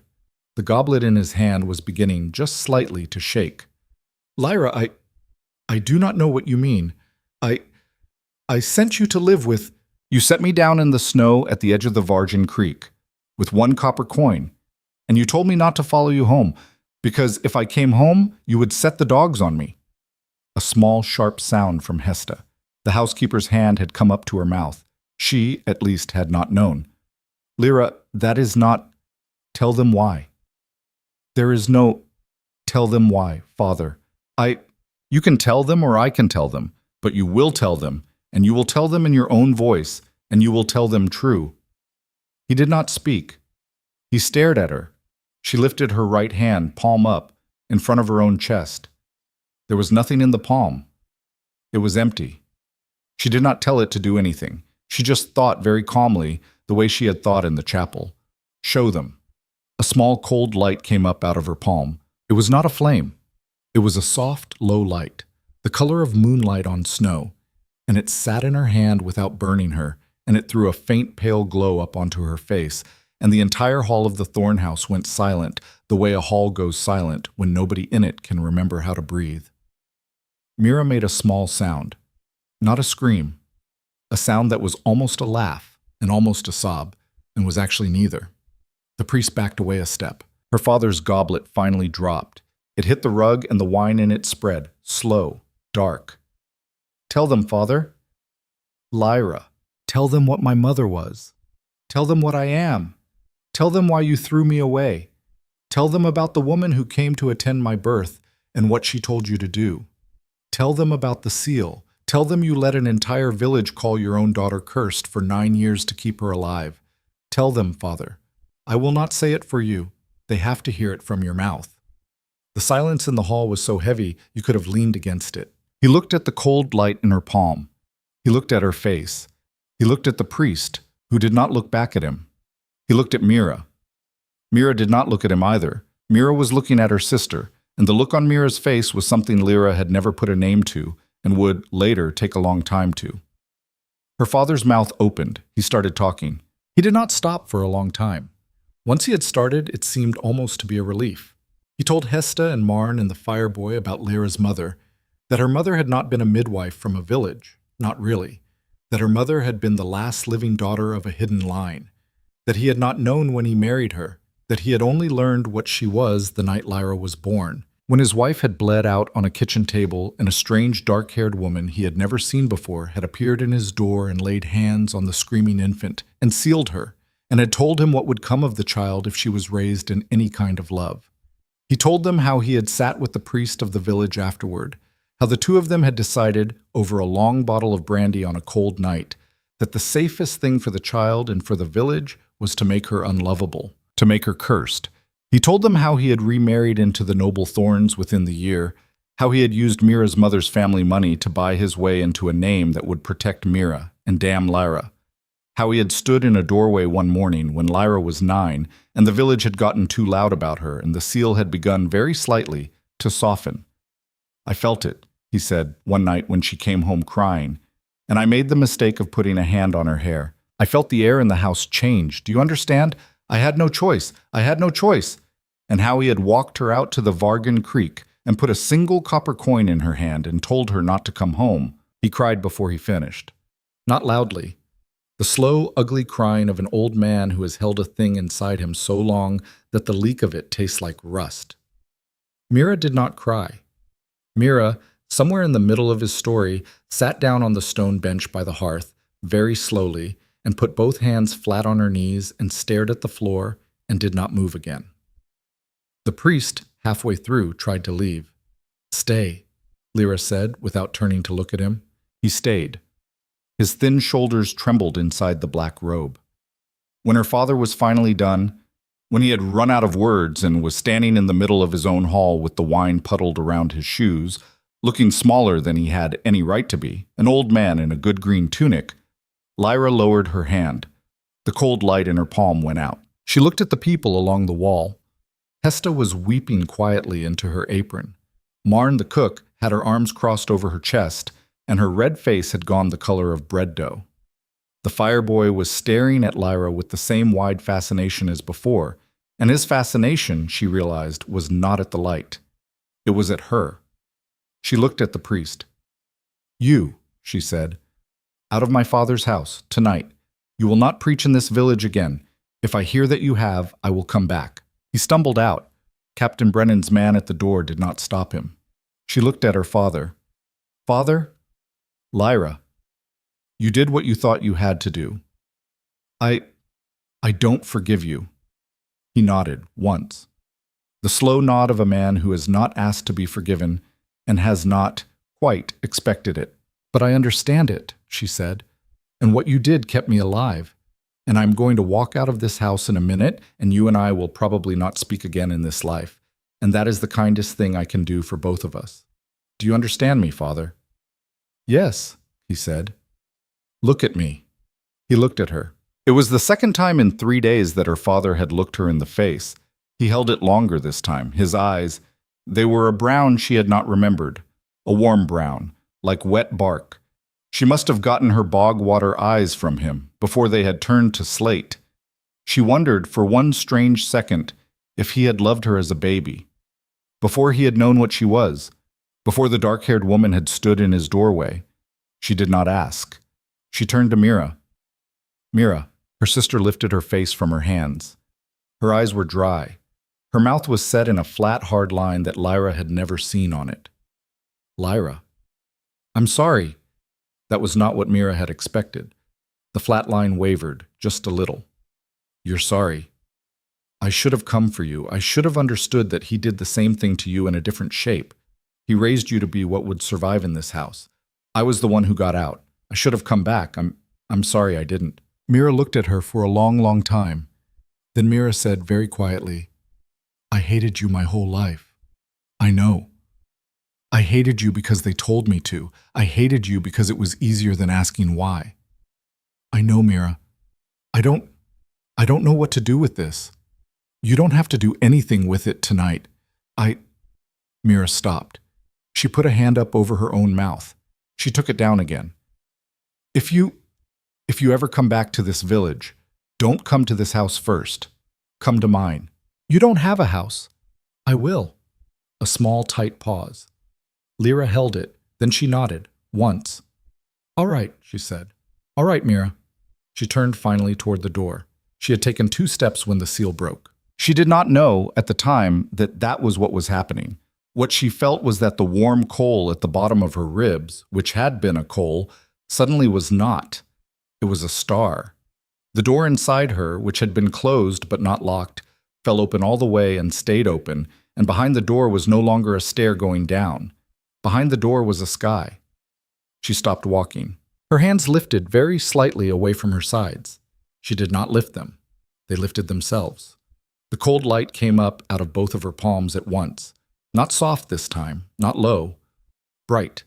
The bright of a full moon directly overhead. And it ran up her arms in slow pale lines, and it ran up her throat, and it ran into her hair, and the hair around her face lifted as if there were a wind in the hall, and there was no wind. Hesta dropped to her knees. Marn dropped to her knees a second later. The fireboy, fascinated and unafraid, took a step toward her. Captain Brennan in the doorway did not move. The 2 guards by the wall did not move. Her father, at the edge of the puddle of wine, simply lowered himself down to one knee, slowly, the way a man kneels before something he has spent his life pretending was not in his house. Lyra felt not pain, not exactly. She felt the shape of something that had been sleeping her whole life finally stand up inside her ribs and take its full size. It was bigger than she was. She had been afraid of that in the chapel with the brazier. She had been afraid that if it ever came up properly, it would be too big for her, that it would crowd her out of her own body, that the girl who had given a stranger her last water would be replaced by something colder, something less. She was not, it turned out. She was still her. The thing that came up was not separate from her. It was her. It was the her she would have been if she had been allowed to grow into it slowly from the day she was born, and now she was getting it all at once on the floor of her father's hall, and her own hands were full of moonlight, and her own heart was beating steady in her own chest. And she was, she realized, with a quiet shock, not afraid. She was furious. She was tired. She was sad in a way she would be sad about for the rest of her life. But she was not, in this single moment, afraid. The light on her hands faded down. Slowly. It did not go out. It settled into a low pale glow under the skin of her palms, the way an ember settles into a banked hearth. She let her arms fall back to her sides. The hall was silent. Then Hesta, from her knees, said very quietly, "My lady." "Stand up, Hesta, please." Hesta stood up. So did Marn. The fireboy was still standing. He had not gone down. He looked at Lyra and he said, brave with the bravery of a child who has not yet learned what he is supposed to be afraid of, "Are you a queen now?" "Soon," Lyra said. "Yes." "Oh," said the fireboy. He thought about it. "Good." She almost laughed. She almost did. She did not, because if she had started laughing in that hall in front of those people, she would not have been able to stop, and she had a long ride yet ahead of her. She turned. She walked out of her father's house. Captain Brennan fell in at her shoulder. The men of the guard fell in around her. The square outside was no longer a square of 100 people. It was a square of half the village, packed in, silent. They had heard, somehow. Word travels in a frontier village. They had heard, or they had felt the light through the windows, or both. She stopped on the threshold. She looked at them. She looked at the woman in the yellow shawl, who was very near the front, whose hand was no longer in the sign against bad luck, but hanging at her side, useless. She looked at the butcher's son. She looked at Matron Vesca in her red robe at the back of the crowd, whose face was the color of the snow. She did not, this time, speak. She did not need to. She lifted her right hand again. The pale low glow under her palm rose just enough to be seen. She let them see. Then she let it go down. She lowered her hand. She walked across the square to the wine-dark carriage with the Drax Thorn on its door, and the village split open in front of her again without anyone needing to be told to, and Captain Brennan handed her up into the carriage, and the door shut, and the bells on the outrider's tack picked up, and they rolled out of Vargenhold the way they had come. She did not look back. She did in the carriage on the long road north finally, at last, cry. Not for long, not loudly. Captain Brennan, riding beside the carriage, did not look in through the window. He gave her that. By the time the Iron Keep came back into view across the long gray valley the next afternoon, her face was clean and her hands were warm, and the warm low note under her skin was not a fiddle string anymore. It was a chord. A whole chord. 3 notes at once. Steady. Word had ridden ahead. The iron throat of the gate was open before they reached it. The courtyard was not empty. Lord Ranulf was there, in his long dark cloak with the silver at his throat. Lord Aldrich was there. Lord Castor was there. Master Vel, Master Holm, Brother Orin. The whole council from the room she had been brought before her first night, with their faces composed in the careful blank Lord Ranulf had taught them, and behind them, in 2 long lines along the courtyard walls, half the household of the keep.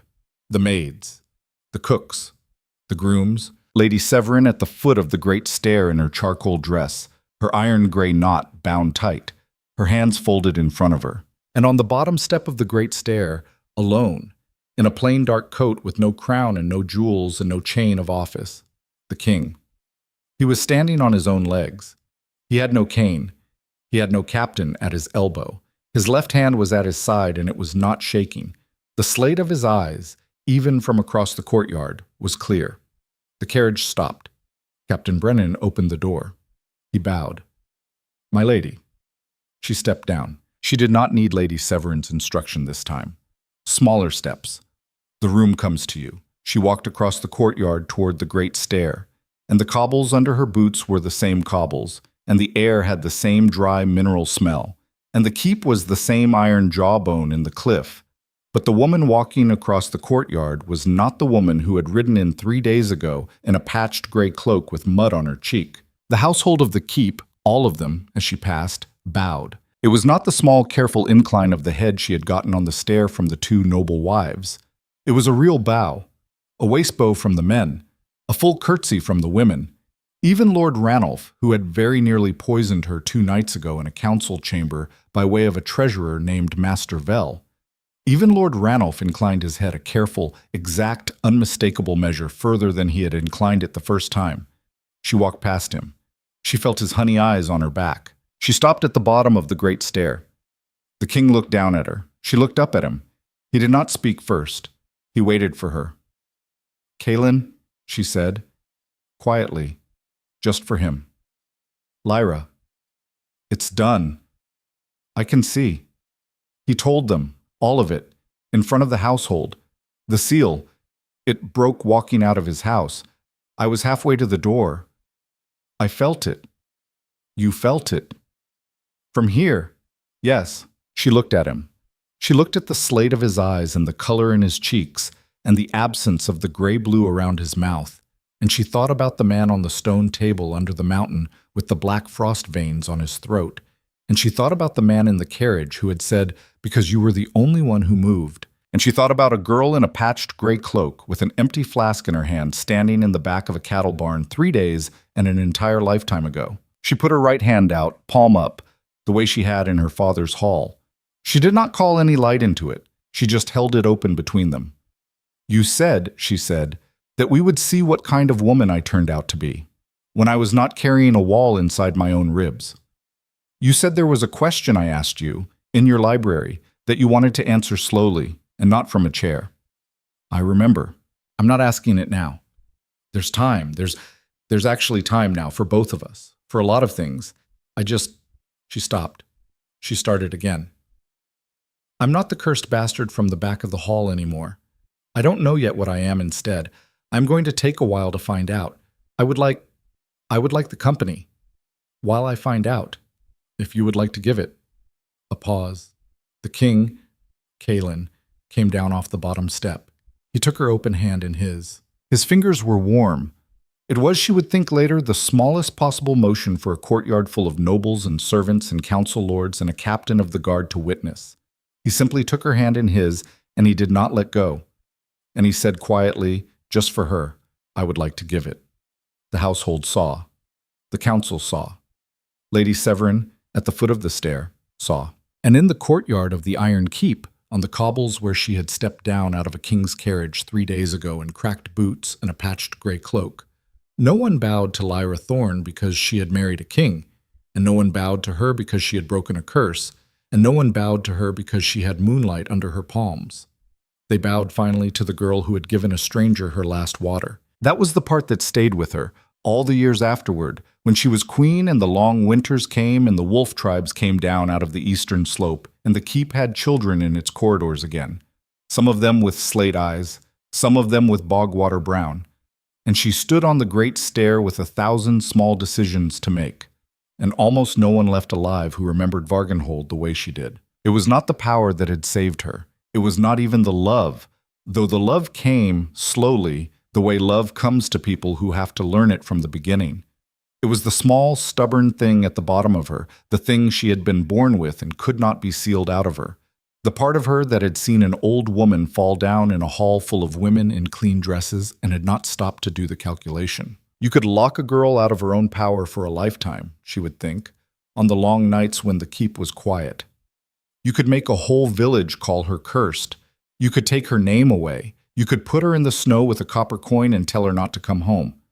You could not, in the end, take from her the choice she made when she was the only one who moved. That choice was the thing they could not seal. That choice, in any room, in any hall, in any country, in any winter, that was the queen. Outside the narrow window of her chamber, very high up in the iron jawbone in the cliff, the snow began, very softly, to come down over the long gray valley, and the bells of the evening began to sound, slow and hollow, one after the other, all the way down the black spine to the world.